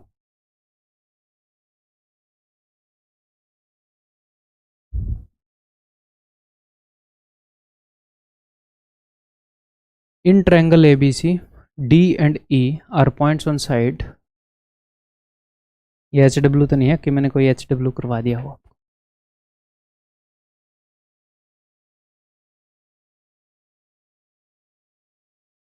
D and E are the points on sides A C and A B, D और ई इनके ऊपर पॉइंट है respectively, such that angle A D is, क्या सेम रिपीट हो गया क्या। अच्छा, ये कब पूछा, ये उसने पूछा सी एच एस एल में, ये भी सी एच एस एल में। ठीक है, A D E is equal to, वैसे तो फर्क नहीं पड़ता किस एग्जाम में पूछा, मैं जस्ट उसका माइंड सेट समझने की कोशिश करता रहता हूँ क्या कर रहा है वो ऐसे। ठीक है, वैसे फर्क नहीं पड़ता। A D E is equal to angle B, ये वाला एंगल इसके इक्वल बता दिया तो ट्विस्टेड ट्रायंगल होने के चांसेस है, सिंपली हमें इतना पता है। A D is equal to 7.6, A D 7.6 है, ए ई 7.2 है, बी ई 4.2 है, पॉइंट में आ गया, डरना नहीं है यार, वही काम चलेगा। बी सी इज 8.4, तो पक्का ई डी पूछेगा। देखो डी पूछ रहा है, क्यों, देखो ये इसने कुछ कुछ बता दिया, अब बड़ी ट्रायंगल की ये वाली साइड बता दी, तो छोटी ट्रायंगल की ये वाली पूछेगा और क्या करेगा वो, बड़ी और छोटी साइड में कुछ रिलेशन बताएगा, फिर बड़ी और छोटी में कुछ पूछ लेगा। तो अब देखो छोटी वाली ट्रायंगल की साइड है 7.6, इसके कोरस्पॉन्डिंग यहाँ पर एक साइड गिवन है, ये इस छोटी के बटे में ये वाली बड़ी करते हैं, तो 7.6 बटे में ये 7 और 4 11.4 बटे में 11.4 इज इक्वल टू छोटी की साइड बटे में बड़ी की साइड इज इक्वल टू छोटी की साइड जो उसने पूछी है बटे में बड़ी की साइड, खत्म बात। अब 19 का पहाड़ा आता है वो आना चाहिए आपको। ठीक है, 19 चौके 76, ठीक है, 19 छिके 114। अब ये 38 से भी कट रहा था, 38 से काटते तो डायरेक्टली ऐसे कट जाता, बट क्या आपको 38 का पहाड़ा आना चाहिए, नहीं आना चाहिए। कई बार लोग मिसगाइड करते हैं 50 तक सीखो, तुम्हें याद है 50 तक जो बोल रहा है उसको? नहीं है याद, मुझे पता है, मेरे सामने लाओ, 2 मिनट में रगड़ दूंगा। देखो तो, और अगर किसी को याद भी है तो हमें क्यों करने हैं, है ना, हमें जरूरत नहीं है, ये भी छोड़ो, याद भी हो तो ठीक है। 1900 के 76, 1900 के 114, 25 तक ऐसे ध्यान होने चाहिए कि मतलब 138 दिखा और बोले 23 के 138, 25 तक ऐसे याद करो, फिर देखो कैलकुलेशन कैसी होगी। वो दोनों तरफ से याद होने चाहिए, नंबर दिखा नहीं कि पता लग गया है कितने पर वट इंटू वट है, ठीक है। तो भाई इसको 3 से काट देते हैं, ये 28 थी, ये 84, तो 2.8, तो ये चला जाएगा 28 दूनी 56। या मत बोलना खुद तो 28 का याद करके रखा है, अरे 29 थी 87, 28 थी 84, ये छोटे मोटे तो खुद ही याद हो जाते हैं। 5.6, 32 थी 96, ये तो कैलकुलेशन करते करते आपको भी याद हो जाएंगे, ठीक है। पूरा मैथ्स का एक बार भी सिलेबस करोगे याद हो जाएंगे, छोटे मोटे कि 48 इंटू 2 96 है, बार बार जब चीज़ें करते हैं तो अपने आप याद हो जाती हैं। ये बताओ, in triangle ABC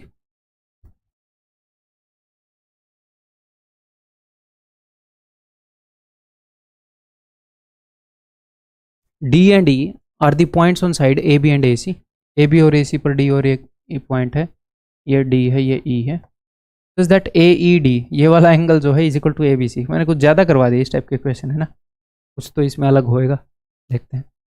if AE is equal to 6, BD is equal to 2, DE is equal to 3, ठीक है, and BC is equal to 5, BC is equal to 5, तो AB प्लस AC, तो AB प्लस AC की value बताओ। कुछ खास अलग नहीं है बट चलो कर लेते हैं। देखो भाई, छोटी वाली ट्रायंगल की साइड पता है, आप बोलोगे जी हाँ। बड़ी वाली ट्रायंगल की साइड पता है, जी हाँ। चलो पहले मैं वैसे ही लिख देता हूँ कि छोटे वाली ट्रायंगल की साइड, ताकि बाद में भी आपको समझ में आ जाए, बटे में बड़े वाली ट्रायंगल की साइड BC, छोटे वाली ट्रायंगल की ये वाली साइड, और इसी के कोरस्पॉन्डिंग ये वाली साइड है AB, इज इक्वल टू छोटे वाली ट्रायंगल की ये वाली साइड AD, और इसी के कोरस्पॉन्डिंग, इसके कोरस्पॉन्डिंग जो बड़ी ट्रायंगल की साइड है वो ये है AC, ठीक है। अब करते हैं, देखो कैसे करेंगे इस क्वेश्चन को। मुझे पता है 3/5 इज इक्वल टू 6 बटे में ये पूरा। अब ये मैं मन ही मन में देख रहा हूँ कि छोटी 3 है तो बड़ी 5 है, तो छोटी 6 है, 3 का डबल है, तो बड़ी 5 का डबल 10 है, तो ये 8 होगा। ऐसे लिखने की वैसे जरूरत नहीं है अगर आप ध्यान से देखोगे तो, ठीक है। अब देखो, छोटी 3 है,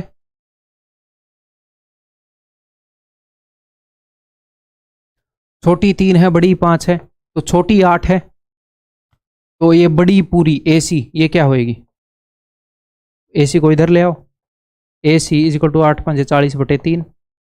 उसने क्या पूछा, AC प्लस AB, तो AB की लंबाई क्या है भैया, 8 और 2 10, तो 10 प्लस 40/3, 3 दाई 30 और 40 70/3, ठीक है। आगे बढ़ जाऊं, ये लो,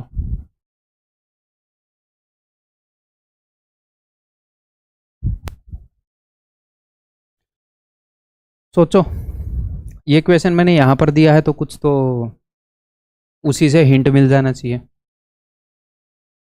बाकी अभी हम जिस तरह के क्वेश्चन करते आ रहे हैं तो हो सकता है आपके मन में स्ट्राइक ना भी हो, तो टेंशन नहीं लेनी, ना हो तो ठीक है। चलिए जी देखते हैं। मैं आपको कुछ बेसिक चीज़ें बता दूं कि किसी भी सर्कल के अंदर अगर एक टेंजेंट हमारे पास, एक स्पर्श रेखा, अगर सेंटर से लाइन इसको जोड़ेंगे तो ये 90 डिग्री पर 90 डिग्री का एंगल बनेगा, ठीक है। तो सेंटर से यहाँ पर जोड़ रखा है तो ये 90 डिग्री का एंगल है, ओके। और अगर सेंटर से इसको मैं जोड़ूंगा तो ये 90 डिग्री का एंगल है, ठीक। अब कुछ स्ट्राइक हुआ,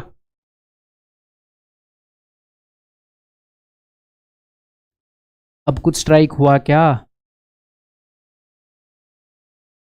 मेरे भाई?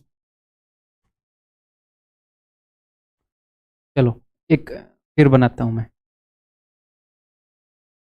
ये वाला एंगल और ये वाला एंगल इक्वल है, ये वाला एंगल और ये वाला एंगल इक्वल, हाँ ये ट्विस्टेड ट्रायंगल का केस है ना, ये वाला और ये वाला इक्वल है, तो वही है PS बटे में ये पूरा PQ is equal to PA बटे में ये पूरा PR is equal to AS बटे में QR, ठीक है। आगे फिर इसके अंदर वो चीज़ें भी यूज होंगी, सर्कल की थोड़ी मोटी नॉलेज भी यूज होगी, देखते हैं। In the given figure 2 identical circles of radius 4 centimetre. Identical है, सेम सर्कल है, रेडियस 4 है, ये भी 4 है, ये भी 4 है, ये भी 4 है, ये भी, यानी कि यहाँ से लेकर यहाँ तक ये भी 4 है, ये भी 4 है, ये सारे रेडियस है सर्कल के। ठीक है जी, okay. A and B are the centre of two circles, उसने बता दिया है, ठीक है। If R Q is a tangent, R Q एक टेंजेंट है, ठीक है। Then what is the length of R Q, R Q की लंबाई क्या है। अगर आप ये नहीं भी कर पाओ तो टेंशन नहीं लेनी, मजा लो सीखने का, ठीक है। तो ठीक है जी, आर क्यू निकालना है, यानी कि अगर आपको इतना दिख गया कि ट्विस्टेड ट्रायंगल का केस है, तो आपको पता है कि सर बड़ी वाली ट्रायंगल की एक साइड निकालनी है, तो एक तो मुझे छोटी वाली की सेम साइड निकालनी पड़ेगी कोरस्पोंडिंग। सर वो तो निकली हुई है, 4 है, छोटी वाली ट्रायंगल की सेम साइड निकली हुई है, बड़ी वाली ट्रायंगल की उसी के कोरस्पोंडिंग साइड निकालनी है, ठीक है। तो मुझे एक और पेयर चाहिए जिसमें मुझे छोटी वाली ट्रायंगल की साइड पता है और उसी के कोरस्पोंडिंग बड़ी वाली की साइड पता है। तो बड़ी वाली की ये साइड तो आपको पता है, हाँ जी, तो छोटी वाली की ये वाली साइड निकाल लूँ, इसके कोरस्पोंडिंग यही है भैया, इसके बटे में यही करना होता है, फिर इसके बटे में ये करेंगे तो ये आ जाएगा। ये कैसे निकालूं, तो 90 डिग्री का एंगल गिवन है, उसका क्या यूज होएगा, जहां पर भी 90 डिग्री का एंगल गिवन हो, अगर लंबाइयों की बात है तो पाइथागोरस के बहुत ज्यादा चांसेस होते हैं। इसी फिगर को मैं यहां पर बना रहा हूं, ठीक है। ये आप मन ही मन में कर सकते हो। देखो भाई, ये 4 है, हाँ जी, ये कितना है, 4 4 4 12, 4 और 12 पर पाइथागोरस नहीं लगाना, अगर कुछ कट रहा है तो मत लगाओ उसके ऊपर, काट दो। एंड में 4 से गुणा कर देना, 4 से भाग किया था ना, 1 और 3, ये हाइपोटेन्यूज है तो इसके स्क्वायर में से इसका स्क्वायर घटाऊंगा, 3 का स्क्वायर 9 माइनस 1 8, अंडर रूट 8 यानी कि 2√2। आपने 4 से काटा था तो अब गुणा में 4 कर दो, 8√2 है ये, तो दिस इज 8√2, बात खत्म।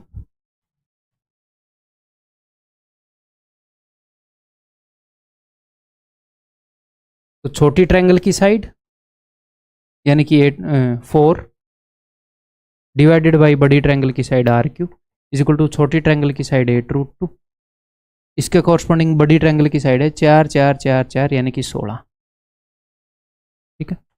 तो 8 दूनी 16, √2 से मैं इसको काटूंगा, ये √2 पर जाएगा, R³ उधर जाएगा, R³ is equal to 4√2,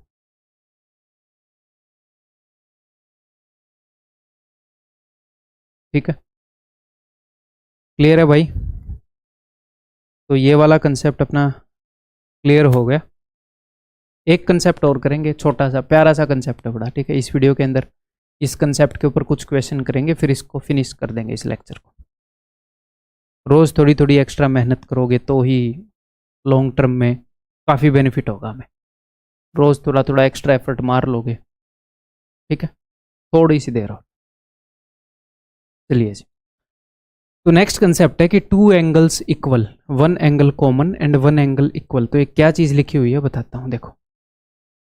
examiner क्या करेगा, एग्जामिनर ऐसी सिचुएशन क्रिएट कर देता है जैसे उसने थोड़ी देर पहले करी ट्विस्टेड ट्रायंगल के अंदर, कि किन्हीं भी 2 ट्रायंगल के 2 एंगल्स को इक्वल दे देता है, और वो 2 एंगल कैसे भी इक्वल दे देता है, जरूरी नहीं है ऐसे, वो कैसे भी करके किन्हीं भी 2 ट्रायंगल के 2 एंगल इक्वल दे देता है। जैसे इस केस में उसने क्या किया, उसने ट्रायंगल ABC और ट्रायंगल ADE में ये एंगल उसने इक्वल बता दिया, और ये एंगल उसने बताया नहीं इक्वल, लेकिन ये कॉमन है, तो 2 एंगल इक्वल दे दिए। तो 2 एंगल इक्वल देते ही तीसरा एंगल इक्वल हो जाता है, और ट्रायंगल कॉन्ग्रुएंट, ट्रायंगल सिमिलर हो जाती हैं तीनों एंगल इक्वल होते ही। तो अभी मैं कुछ ऐसे केस करूंगा जिनमें ट्विस्टेड ट्रायंगल के डिफरेंट तरीके से, ट्विस्टेड ट्रायंगल में भी यही हो रहा है, उसने एक एंगल इक्वल बताया, दूसरा एंगल कॉमन था, तो 2 एंगल इक्वल हो गए। इन्हें वे उसने 2 एंगल आपको इक्वल बता दिए, 2 ट्रायंगल्स के, छोटी वाली ट्रायंगल और बड़ी वाली ट्रायंगल के 2 एंगल इक्वल बता दिए। इसके 2 एंगल बड़ी वाली 2 एंगल के बराबर थे, तो तीसरा एंगल बराबर हो गया, तो ट्रायंगल सिमिलर हो गई, तीनों एंगल बराबर होते ही। कई बार वो क्या करता है, दोनों ट्रायंगल के अंदर एक एंगल कॉमन होता है, जैसे ये वाला कॉमन रहा, एक उसने इक्वल बता दिया। तो ऐसा बताने का सिर्फ एक ही तरीका नहीं है कि सर ट्विस्टेड में ही बताएगा, कैसे ही बता देगा। देखो देखो, अब आपको इसमें यहाँ पर मैंने फिगर, अच्छा एक फिगर बना रखी है ना, चलो यहाँ कर लेते हैं। तो देखो ये फिगर यहाँ पर आएगी, मैं यहाँ बना लेता हूँ।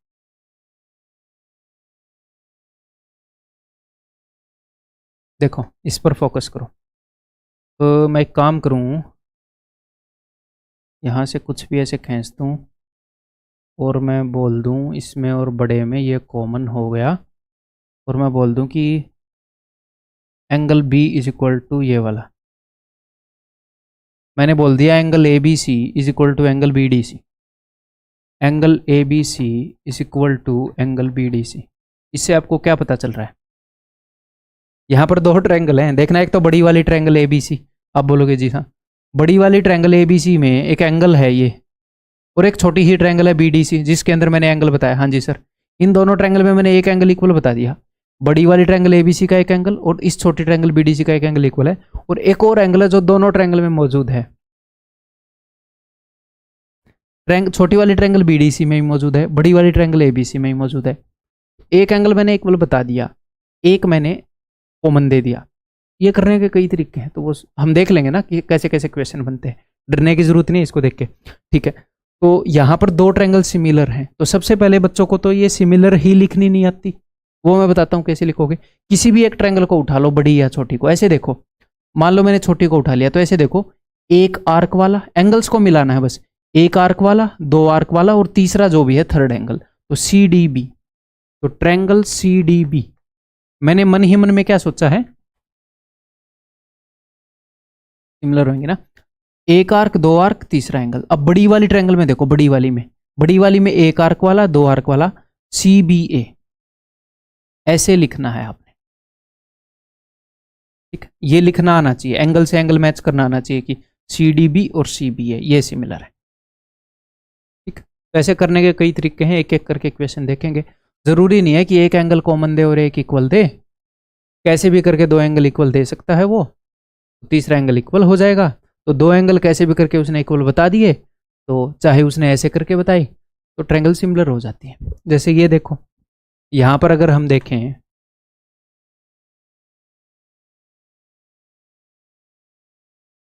हाँ, अब उस बाकी जगह पर उसको इसको करते हैं। मान लो ये डायग्राम है ए बी सी, यहाँ से मैंने एल्टीट्यूड खींच दी, यहाँ से मैंने एल्टीट्यूड खींच दी। तो इस फिगर को एक बार अच्छे से समझते हैं, कई बार ये फिगर भी कंफ्यूज करती है। यहाँ पर आप देखो कौन कौन सी दो ट्रायंगल बताऊं मैं, हाँ,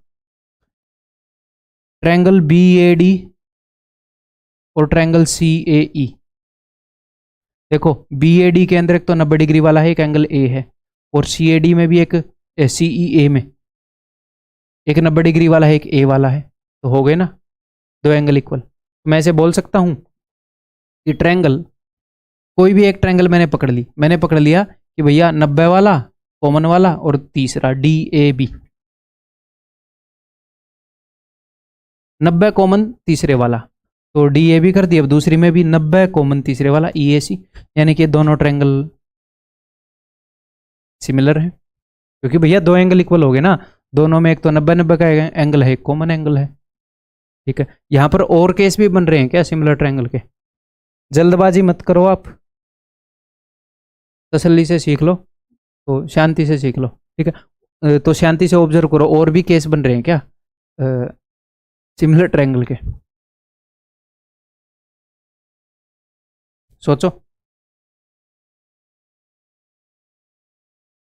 अगर मैं आपको ये बोल दूं, चलो ये बना ही देते हैं, अगर मैं आपको ये बोल दूं कि vertically opposite angles are equal, ये वाला एंगल और ये वाला एंगल इक्वल है, तो देखो क्या ऐसी दो ट्रायंगल बन गई। देखो इस ट्रायंगल में 90 वाला, ये दो वाला और ये तीसरा है, 90 वाला, दो वाला और ये तीसरा है, तो यानी कि 90 दो और थर्ड वाला, यानी कि E O B, triangle E O B similar. तो क्या आप आगे से याद रखोगे कि इसमें ऐसे ऐसे सिमिलर होते हैं? नहीं, जस्ट सीख लो, लिख लो इसको, देन अपने आप आपको आएंगी ये चीजें, रटने की जरूरत नहीं है। जो रटने की है मैं बता दूंगा। क्या लिखा मैंने, ई ओ बी 90 दो वाला इन थर्ड वाला, 90 दो वाला इन थर्ड वाला, यानी कि डी ओ सी, ठीक है। क्या और केस है क्या, वो भी देख लेते हैं। वैसे इसमें बहुत सारे केस बन जाते हैं, जितने भी अपने लिए रिलेवेंट होंगे वो हम कर लेंगे।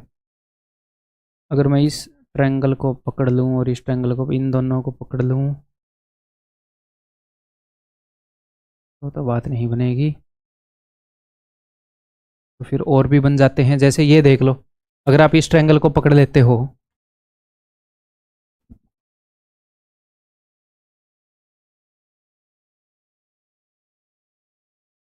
इस ट्रायंगल को पकड़ लेते हो, इसको और इसको, तो यहाँ पर देखोगे ये भी 90 है और ये भी 90 है। ट्विस्टेड ट्रायंगल का केस बता रहा हूँ मैं, ट्विस्टेड ट्रायंगल।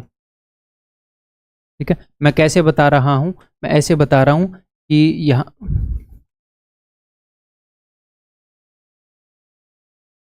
कि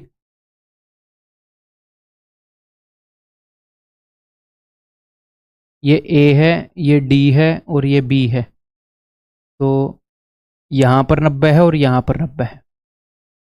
ऐसे ही अगर आप यहाँ पर देखोगे तो ये वाला एंगल 90 है, ये वाला एंगल 90 है। एक और केस बन गया, तो तीसरा केस भी बन गया, चौथा केस भी बन गया, तो ऐसे कई केस बन सकते हैं। ठीक है, बट जितना कि इस फिगर को डिस्कस करना चाहिए था उतना मैंने डिस्कस कर लिया। ठीक है भाई, आगे बढ़ें, फिर क्वेश्चन के थ्रू सीखेंगे। अब ये बताया जाए, if S is a point on side Q R of A triangle P Q are. ठीक है,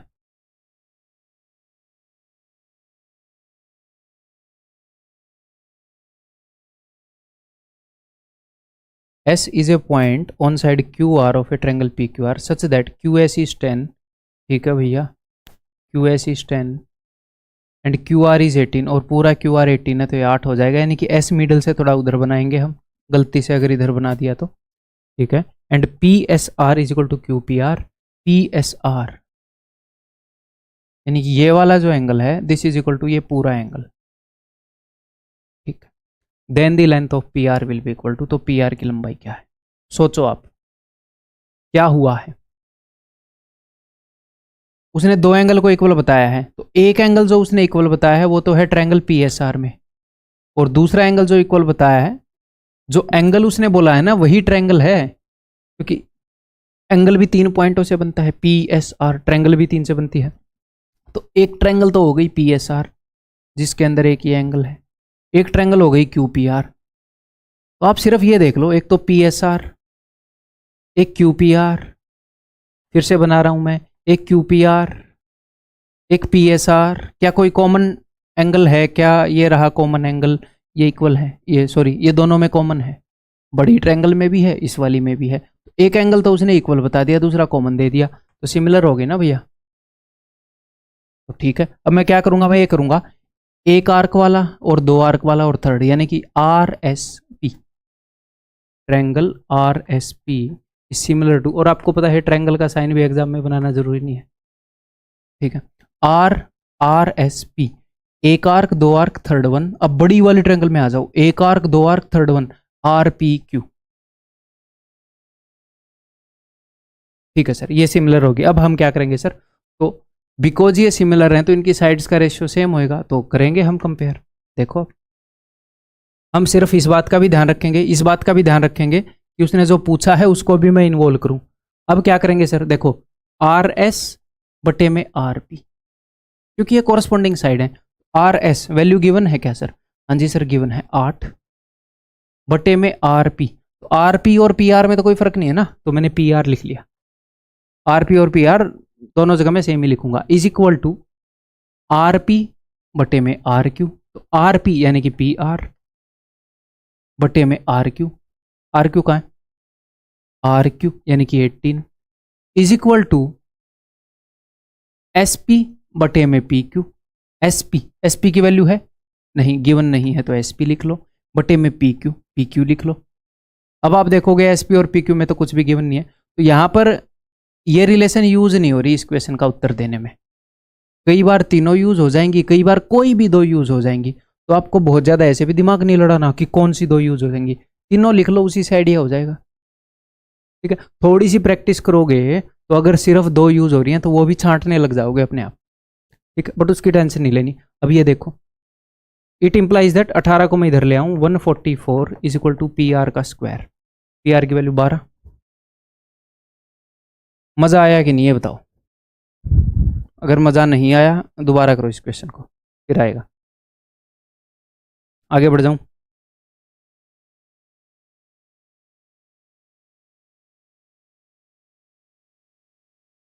वो ये बोल रहा है कि consider the triangle ABC shown in the following figure, करली कंसीडर। ठीक है, where BC is equal to 12, DB is equal to 9, CD is equal to 6। ठीक है भैया, and angle B C D is B A C, angle B C D is equal to B A C. तो देखो दो triangles के दो angle equal दे दिए, B C D, angle के नाम से ही ट्रायंगल पता लगी आपको कौन सी, बी सी डी ये वाली ट्रायंगल, और बी ए सी ये वाली ट्रायंगल, दोनों में कुछ कॉमन है क्या, कोई एंगल, ये रहा कॉमन, दोनों ट्रायंगल में है कॉमन। तो इन ये छोटी ट्रायंगल बी सी डी और बड़ी ट्रायंगल बी ए सी, इनमें एक एक एंगल तो इक्वल हैं और एक इसने कॉमन दे दिया भाई ने, तो दो एंगल तो इक्वल हो गए, तो यानी कि हो गई सिमिलर, क्योंकि तीसरा एंगल भी इक्वल हो गया। कैसे भी करके दो एंगल इक्वल दे रहा है वो, तो ठीक है जी। तो छोटी वाली ट्रायंगल में लिख रहा हूं मैं, एक एंगल, एक डंडी, एक आर्क, दो आर्क एंड थर्ड एंगल, तो C B D, C B D is similar to, अब बड़ी वाली ट्रायंगल में मैं लिख रहा हूं, एक आर्क, दो आर्क एंड थर्ड एंगल, तो ए बी सी। अब देखो सी बी बटे में ए बी, तो वेर इज सी बी, क्या पूछ रहा है वो, ये एक बार इसके ऊपर फोकस कर लें। What is the ratio of the perimeter of the triangle A D C, तो ट्रायंगल ए डी सी का perimeter to that of triangle B D C का पेरीमीटर, उसके लिए मुझे ए डी निकालनी पड़ेगी, ए सी निकालनी पड़ेगी, तभी मैं ए डी सी का पेरीमीटर निकाल पाऊंगा। इसका पेरीमीटर मैं ऑलरेडी निकाल सकता हूं, ठीक है जी, तो निकाल लेंगे। तो देखो सी बी अगर गिवन है तो यहां से उठा लो लेंथ, सी बी यानी कि 12 बटे में ए बी, ए बी। अब कई क्वेश्चन में क्या करना होगा, इस ए बी को लिखना होगा x+9, एक आधे क्वेश्चन में, तो कभी अगर ऐसे सोल्व ना हो तो हम वैसे लिख लिया करेंगे, ऐसे रटने की जरूरत नहीं है। Is equal to B D बटे में बी सी,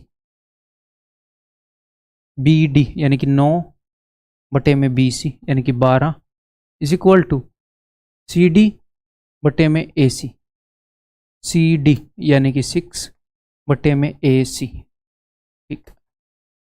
अब देखो भाई 3 तिये 9, 3 चौके 12, तो ये इसका कितने गुना है, 4 गुना है, तो ये इसका भी 4 गुना होएगा, यानी कि ए बी की वैल्यू आ गई 16। अगर ए बी की वैल्यू 16 आ गई तो 16 में से 9 गए 7। अब यहां पर देख लो ये इसका 2 गुना है, तो इस 4 का 2 गुना होएगा ये, यानी कि ए सी की वैल्यू आ गई भैया 8, ए सी की वैल्यू आ गई 8। अब ट्रायंगल ए सी डी का पेरीमीटर क्या होगा, 8 और 7 15 और 6 21, इसका पेरीमीटर क्या होगा, 9 और 6 15 और 12 27, 3 7 21, 3 ने में 27, 7 बटे 9, ठीक है। आगे बढ़ जाऊं,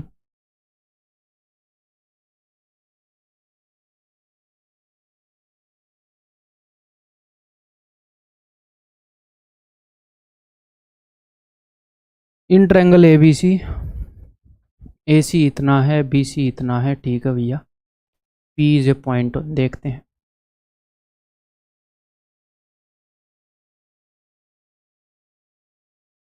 ए C is 8.4, B C is 14, P is a point on A B के ऊपर एक पॉइंट P है, such that C P is 11.2, C P, अच्छा ये C P is 11.2 and angle A C P is angle B, angle A C P ये वाला जो angle है this is equal to angle B. तो देखना ये दोनों ट्रायंगल, एक तो ए सी पी वाली ट्रायंगल हो गई, ए सी पी वाली, और एंगल भी बड़ी वाली ट्रायंगल में यानी कि ए बी सी में। तो इन दोनों ट्रायंगल में जब मैं बना रहा हूं तो ही आपको दिख रहा है दोनों कहां से गुजर रही हैं, ये एंगल ए कॉमन है ये, तो इन दोनों ट्रायंगल में ये एंगल तो कॉमन हो गया, ये उसने इक्वल दे दिए तो हो गई। कौन कौन सी ट्रायंगल की बात कर रहे हो सर, एक तो ये ए सी पी, ये ए सी पी, तो इसको मैं बनाना स्टार्ट करता हूँ, 1 2 और तीसरा खाली वाला सी ए पी, तो triangle C A P is similar to triangle 1 2 third one किया है तो बड़ी वाली में करो 1 2 थर्ड वन यानी कि बी ए सी। चलिए जी करते हैं अब काम। देखो what is the length of BP, इसके ऊपर ध्यान रखूंगा मैं, इसको भी क्योंकि बीपी की लंबाई पता नहीं, इसको भी मैं इंक्लूड करके रखूंगा। अब देखो सी ए बटे में बी ए, तो सी ए 8.4 बटे में बी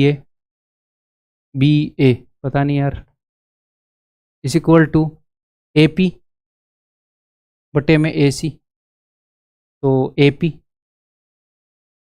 बटे, मुझे क्या निकालनी है, BP निकालनी है, AP बटे में AC, AC that is 8.4 is equal to CP बटे में BC, CP 11.2 बटे में BC 14। अब इसमें से हो सकता है तीनों हमें चाहिए हो, क्या पता दो चाहिए हो, वो हम इतना अंदाजा लगा लेंगे। हमें निकालनी है BP, तो BP है ये, सर ये तो कहीं पर नज़र नहीं आ रही, तो अगर BP नज़र नहीं आ रही तो भैया इसका मतलब ये है पूरी AB निकलेगी कहीं ना कहीं से और AP निकलेगी, फिर पूरी AB में से AP घटा दूंगा। आया हुआ क्वेश्चन है, ठीक है, क्लियर है। तो देखो AP भी निकल रही है और AB भी निकल रही है, तो मैं इन दोनों का यूज़ करूंगा तो मुझे मिल जाएगी AP, इन दोनों का यूज़ करूंगा तो मुझे मिल जाएगी AB, ठीक है। तो यहाँ से मैं निकाल रहा हूँ कि AP इज इक्वल टू, मैं इस 8.4 को उधर ही भेज देता हूँ ताकि मुझे बार बार लिखना ना पड़े। यहाँ पर मैंने काटा पीटी मचा दी, वैसे यहाँ से ही मैं कर सकता था, है ना, यो यहीं से कर देते हैं। क्या बोल रहा हूँ मैं बताता हूँ, देखो इसके लिए मैंने 0 लगा दी यहाँ पर, जी हाँ 14 के पहाड़े में आता है ये, 14 8 14 8, फिर 4 दूनी 8, क्या 2 चौके 8, 2 5 10। अब देखो ये 5 का कितने गुना है, इसे ही बात बनी नहीं, अरे ठीक है यार कर देते हैं, इन दो यहीं पे कर देते हैं। यहाँ से मैंने क्या लिख लिया कि AP इज इक्वल टू, ऐसा हो जाता है कई बार नहीं निकलता, 8.4 इंटू 4/5, और इन दोनों को कंपेयर करके, इन दोनों को मुझे मिल रहा है, इस BA को मैं इधर भेज दूंगा, BA is equal to, BA उधर भेजी 5 इधर भेज दिया, तो 8.4 इंटू 5 बटे में 4 नीचे भेज दिया, ठीक है कर लेते हैं। फिर 4 से ये चला जाएगा 21 पर, 21 के 84, यानी कि ये हो जाएगा भाई 21 5 105 10.5, और ये हो जाएगा, अगर मैं ऊपर नीचे 2 दे देता हूँ, ये लो, तो नीचे 10 बन गया, तो एक के बाद पॉइंट, एक के बाद और सरका दूंगा, तो 4 दूनी 8, 8 छके 32, 3 8 8 64 और 3 67, 6.72। मुझे AB मिल गई, मुझे AP मिल गई, AB में से AP को घटा देंगे, उत्तर आ गया। ये दिखेगी नहीं आपको,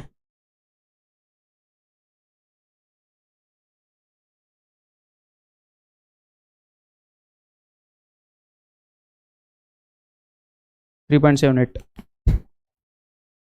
ये कैलकुलेटिव क्वेश्चन है आपके एग्जाम के हिसाब से, अननेसेसरीली से भी डरना नहीं है कि अरे ये क्या इतना लंबा हो गया, ठीक है आगे बढ़ जाऊं।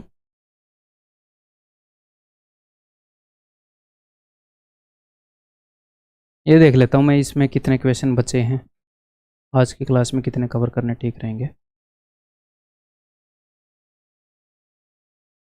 3 क्वेश्चन बचे हैं, रगड़ देते हैं तीनों को इस कंसेप्ट के। देखो in the below figure AB is equal to 18, BE is equal to 6 and CD is equal to 11, ठीक है भाई। Angle AED is equal to ACB, AED यानी कि ये वाला एंगल जो है is equal to ACB, ACB ये वाला एंगल, ध्यान रहे AED इस ट्रायंगल को देखो, ठीक है सर ये पूरी वाली, और ACB इसको देखो, इन दोनों ट्रायंगल में उसने एक एक एंगल इक्वल दे दिया, क्या कोई ऐसा एंगल है क्या जो इन दोनों के अंदर है? इस ट्रायंगल में एक एंगल तो ये रहा, एक एंगल ये रहा, इस ट्रायंगल में एक एंगल ये रहा, एक एंगल ये रहा, तो ये तो 2 एंगल इक्वल दे दिए उसने, यानी कि दोनों ये सिमिलर हो गई, 2 एंगल इक्वल होते तीसरा इक्वल हो गया, सिमिलर हो गई, ठीक है लिखते हैं भैया। तो ये वाली लिख रहा हूं, ये वाली एक आर्क 2 आर्क खाली, यानी कि EAD सिमिलर टू एक आर्क 2 आर्क खाली CAB। अब देखो क्या निकालना है, AD का ध्यान रखेंगे हम। अच्छा AD यहाँ पर है ही नहीं, यानी कि पूरे AC निकालना पड़ेगा मुझे, ठीक कोई नहीं, आपको इतना दिमाग लगाने की जरूरत नहीं है कि AC निकालना पड़ेगा, बस ये करते रहो चुपचाप की EC और CA, ओ सॉरी EA कहाँ पर है, EA 18 और 6 24, बटे में सी ए। रुको भाई एक बार,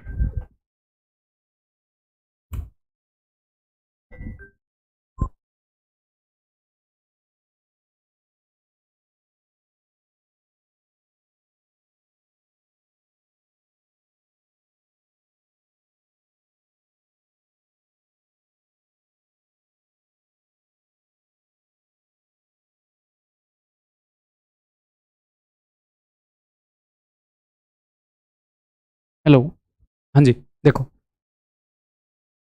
ई ए बटे में C A is equal to A D बटे में ए बी।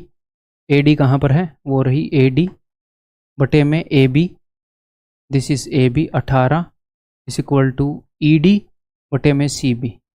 ई डी बटे में सी बी, तो इनका तो कोई लेना देना लग नहीं रहा आपको, इनमें से कुछ भी पूछा नहीं, तो इसको मैं हटा दूं, ना लिखूं, है ना। ठीक, यहाँ पर कंसंट्रेट करते हैं। तो यहाँ पर मुझे निकालनी है ये, यहाँ पर ए डी है, देखो ये मुझे निकालनी है, ठीक है। तो ये भी अननोन है, ये भी अननोन है, सर कैसे निकालेंगे। अब टाइम आ गया है कि इस ए डी को मैं एक्स लिख दूं, तो फिर मैं इसको कैसे लिख पाऊंगा। आप लिखोगे यहीं पर एग्जाम में समझाने के लिए कि 24 बटे में सी ए यानी कि 11 प्लस एक्स है, और यहाँ पर एक्स बटे 18। जो मुझे निकालना है उसको एक्स मानना है। क्यों सर, क्योंकि उसको मैं एक्स मान लूंगा। अब मैं ऑप्शन में से वैल्यू पुट कर करके देख लूंगा। जैसे मैं पहले वाला ऑप्शन पुट कर लूँ 27, तो 27 बटे 18 3 बटे 2 हो जाएगा, तो 24 बटे 27, ये तो नीचे वाला बड़ा हो गया, हो ही नहीं सकता। 16 24 बटे 27, और यहाँ पर है 16 बटे 18, तो 2 8 16, 2 नी में 18, 3 8 24, 3 नी में 27, 8 बटे 9 8 बटे 9, दिस इज द आंसर। ठीक है सर, अदरवाइज कैसे करेंगे, इसको उधर जाके गुणा करोगे, ये बन जाएगी भाई अपनी क्वाड्रेटिक इक्वेशन, उससे करेंगे। देखो करते हैं, इसको मैं उधर गुणा करूंगा तो एक्स स्क्वायर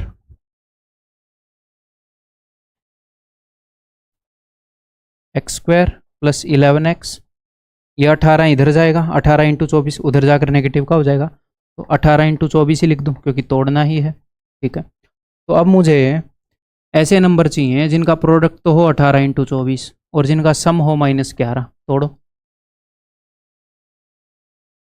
मेरी तरफ क्या देख रहे हो, तोड़ो, सब कुछ मैं करके दे दूं। ये तोड़ना थोड़ा सा टिपिकल है, तो डरना मत, इसमें टाइम लगेगा। तो अगर आपने थोड़ा सा टाइम लगाया तो और टाइम लगा लो, ये रियल में वैल्यूज़ ही ऐसी हैं।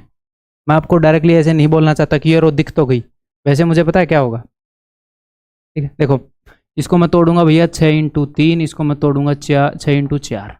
अब मैं कोशिश करूंगा कि 36 और 12 नहीं बना भैया, ना तो 11 सम बना या डिफरेंस ही बन जाए, क्योंकि 1 + 1 माइनस भी हो जाता है ना, नहीं बना। तो इस 6 को मैं फर्दर तोड़ूंगा 2 इंटू 3, इस 6 को मैं तोड़ूंगा 2 इंटू 3, इस 4 को तोड़ूंगा 2 इंटू 2। अब मैं कर करके देखूंगा कि 3 दूनी 6 दूनी 12, या 3 दूनी 6 थी 18, और 2 दूनी 4 दूनी 8, 18 और 8, 18 और 8 में 10 का फर्क है, 11 का फर्क नहीं है, ना ही सम 11 है। ठीक है, तो कई बार वैल्यूज ऐसी होती हैं कि वो टाइम लेती हैं, तो वो नॉर्मल है क्योंकि वो वैल्यूज ही ऐसी हैं। अब देखो अगर आप ऐसे कर दोगे 3 और 3 9, और 2 दूनी 4 दूनी 8 दूनी 16, 16 और 9, ये भी 11 नहीं बन रहा। अच्छा एक और 3 है, 3 3 3, तो 16 और 27, इनका डिफरेंस है 11 का, तो प्रोडक्ट नेगेटिव है, यानी कि इनमें से एक नेगेटिव है।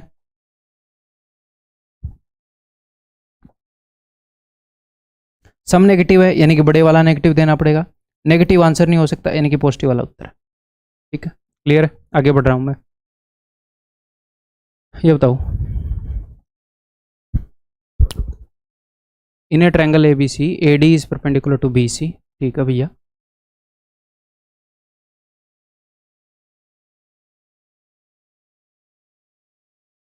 AD is perpendicular to BC and BE is perpendicular to AC. Which one of the following is correct? ये सिचुएशन मैंने आपको करवाई थी पहले, ध्यान हो तो।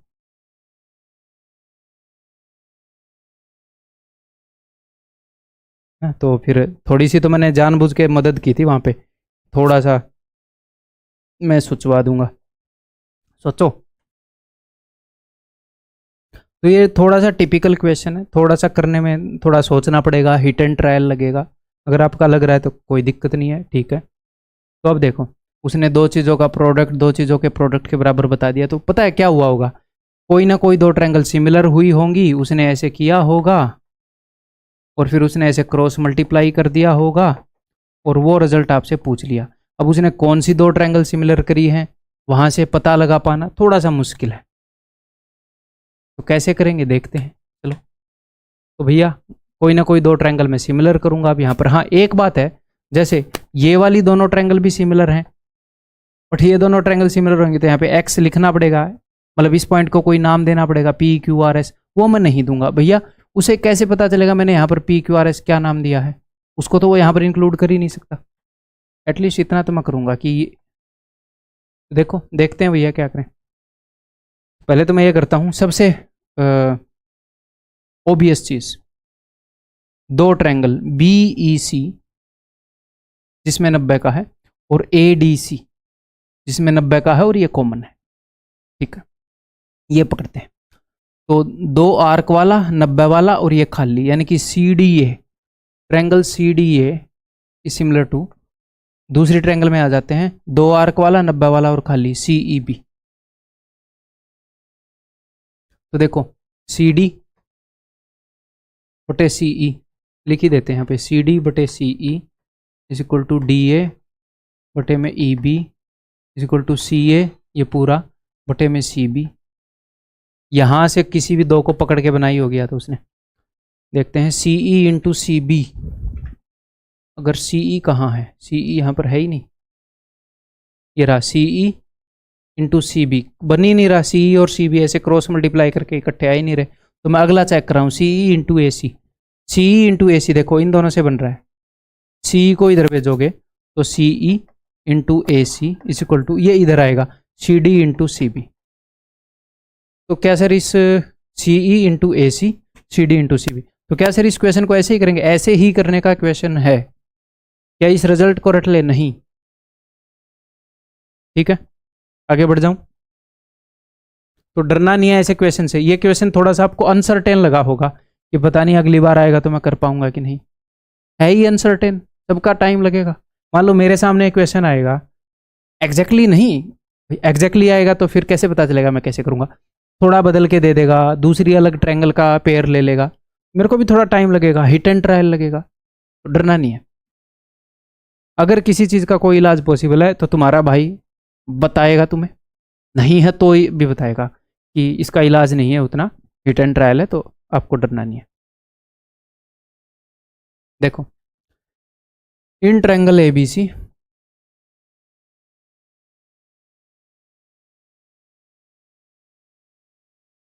A B is equal to A C and D is a point on A C, ठीक है जी। Such that B D is equal to B C, तो डी यहाँ पर एक पॉइंट है, such that B D is equal to B C, ठीक है जी।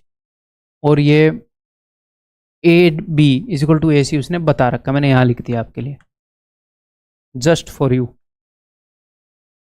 ठीक है। तो देखो भाई पूरी बड़ी वाली ट्रायंगल आइसोस्केलस है, हाँ जी सर, तो ये वाला एंगल और ये वाला एंगल इक्वल होंगे, आप बोलोगे जी हाँ सर ये दोनों एंगल इक्वल हैं, ओके। यानी कि अगर ये वाला एंगल थीटा हुआ तो ये वाला एंगल भी थीटा हो जाएगा, आप बोलोगे जी हाँ सर। और अब ट्रायंगल बीडीसी के अंदर आ जाओ, बीडीसी ये भी आइसोस्केलस है, समद्विबाहु है, ये दोनों साइड इक्वल हैं, तो इनके ऑपोजिट वाले एंगल इक्वल होंगे, तो ये भी थीटा है, हाँ जी सर। तो अब कुछ वो दिख रहा है आपको, अब कुछ दिख रहा है, सबसे बड़ी वाली ट्रायंगल को देखो, दो एंगल थीटा है, ठीक है। इस छोटी वाली ट्रायंगल को देखो, दो एंगल थीटा है, इस ट्रायंगल के दो एंगल और उस ट्रायंगल के दो एंगल बराबर हैं, सिमिलर होगी, लिख देते हैं। तो देखो ये थीटा है, ये थीटा है, ये तीसरा एंगल है, मैंने लिख दिया सी बी है। अब सर थीटा थीटा ये लिखा था, तो अब मैं थीटा थीटा ये लिखूं या थीटा थीटा ये, कैसे भी लिख दो यार, फर्क नहीं पड़ता, ठीक है, कैसे भी लिख दो, सच में फर्क नहीं पड़ता। तो सी डी बी लिख दिया मैंने, कोई भी एक लिख दो, उससे सोल्व होएगा, क्योंकि थीटा थीटा है, थीटा थीटा है, फर्क नहीं पड़ता। ठीक है, ओके। अब करते हैं भाई, उसने कुछ बताया भी होएगा ना। A B is equal to 12.5, B C is equal to 5, then what is the value of D C. या तो डी सी डायरेक्टली मिलेगा या पूरा ए सी और ए डी मिलेगा, देखते हैं। डी सी डायरेक्टली ही मिल रहा है, तो भैया सी बी बटे सी डी, सी बी यानी कि 5 बटे में सी डी यानी कि डी सी जो हमने निकालना है, बी ए बटे में डी बी, बी ए कहाँ है 12.5 बटे में डी बी पता नहीं हमें, इज इक्वल टू सी ए बटे में सी बी, सी ए बटे में सी बी या बी सी 5। यार ये निकलेगा अभी कि नहीं, डी सी निकालना हमने, बी डी की वैल्यू क्या है, अच्छा ये दोनों बराबर हैं, ये बी डी और सी बी, तो यही 5 हो जाएगी, 5 और 5। ठीक, कौन सी चीज़ है बी डी, अब निकलाएगा। तो ये डी सी इधर जाएगा, इन दोनों को यूज़ करते हुए डी सी इधर जाएगा, 5 और 5 25 इधर आएगा, और ये 12.5 इधर नीचे आएगा। तो 12.5 का टेबल मुझे आता है, उसका डबल ये होता है। तो आंसर इज तो ऑप्शन डी। दैट्स ऑल भाई, इस वीडियो के अंदर इतना ही। अगला जो कंसेप्ट है वो हम अगली वीडियो के अंदर करेंगे। ठीक है, ऐसे ही पढ़ते रहो, और जो आपका फीडबैक है वो जो अपना टेलीग्राम का ग्रुप है उसके अंदर देना, जो भी पेड बच्चों का ग्रुप है। ठीक है, और फीडबैक ज़रूरी है, दे दिया करो वहाँ पर। मैं कभी कभी उसी दिन नहीं पढ़ता, कुछ दिनों के बाद पढ़ लेता हूँ, बट मैं पढ़ लेता हूँ। ठीक है, ओके भाई, अगले वीडियो के अंदर मिलते हैं। Bye bye, take care.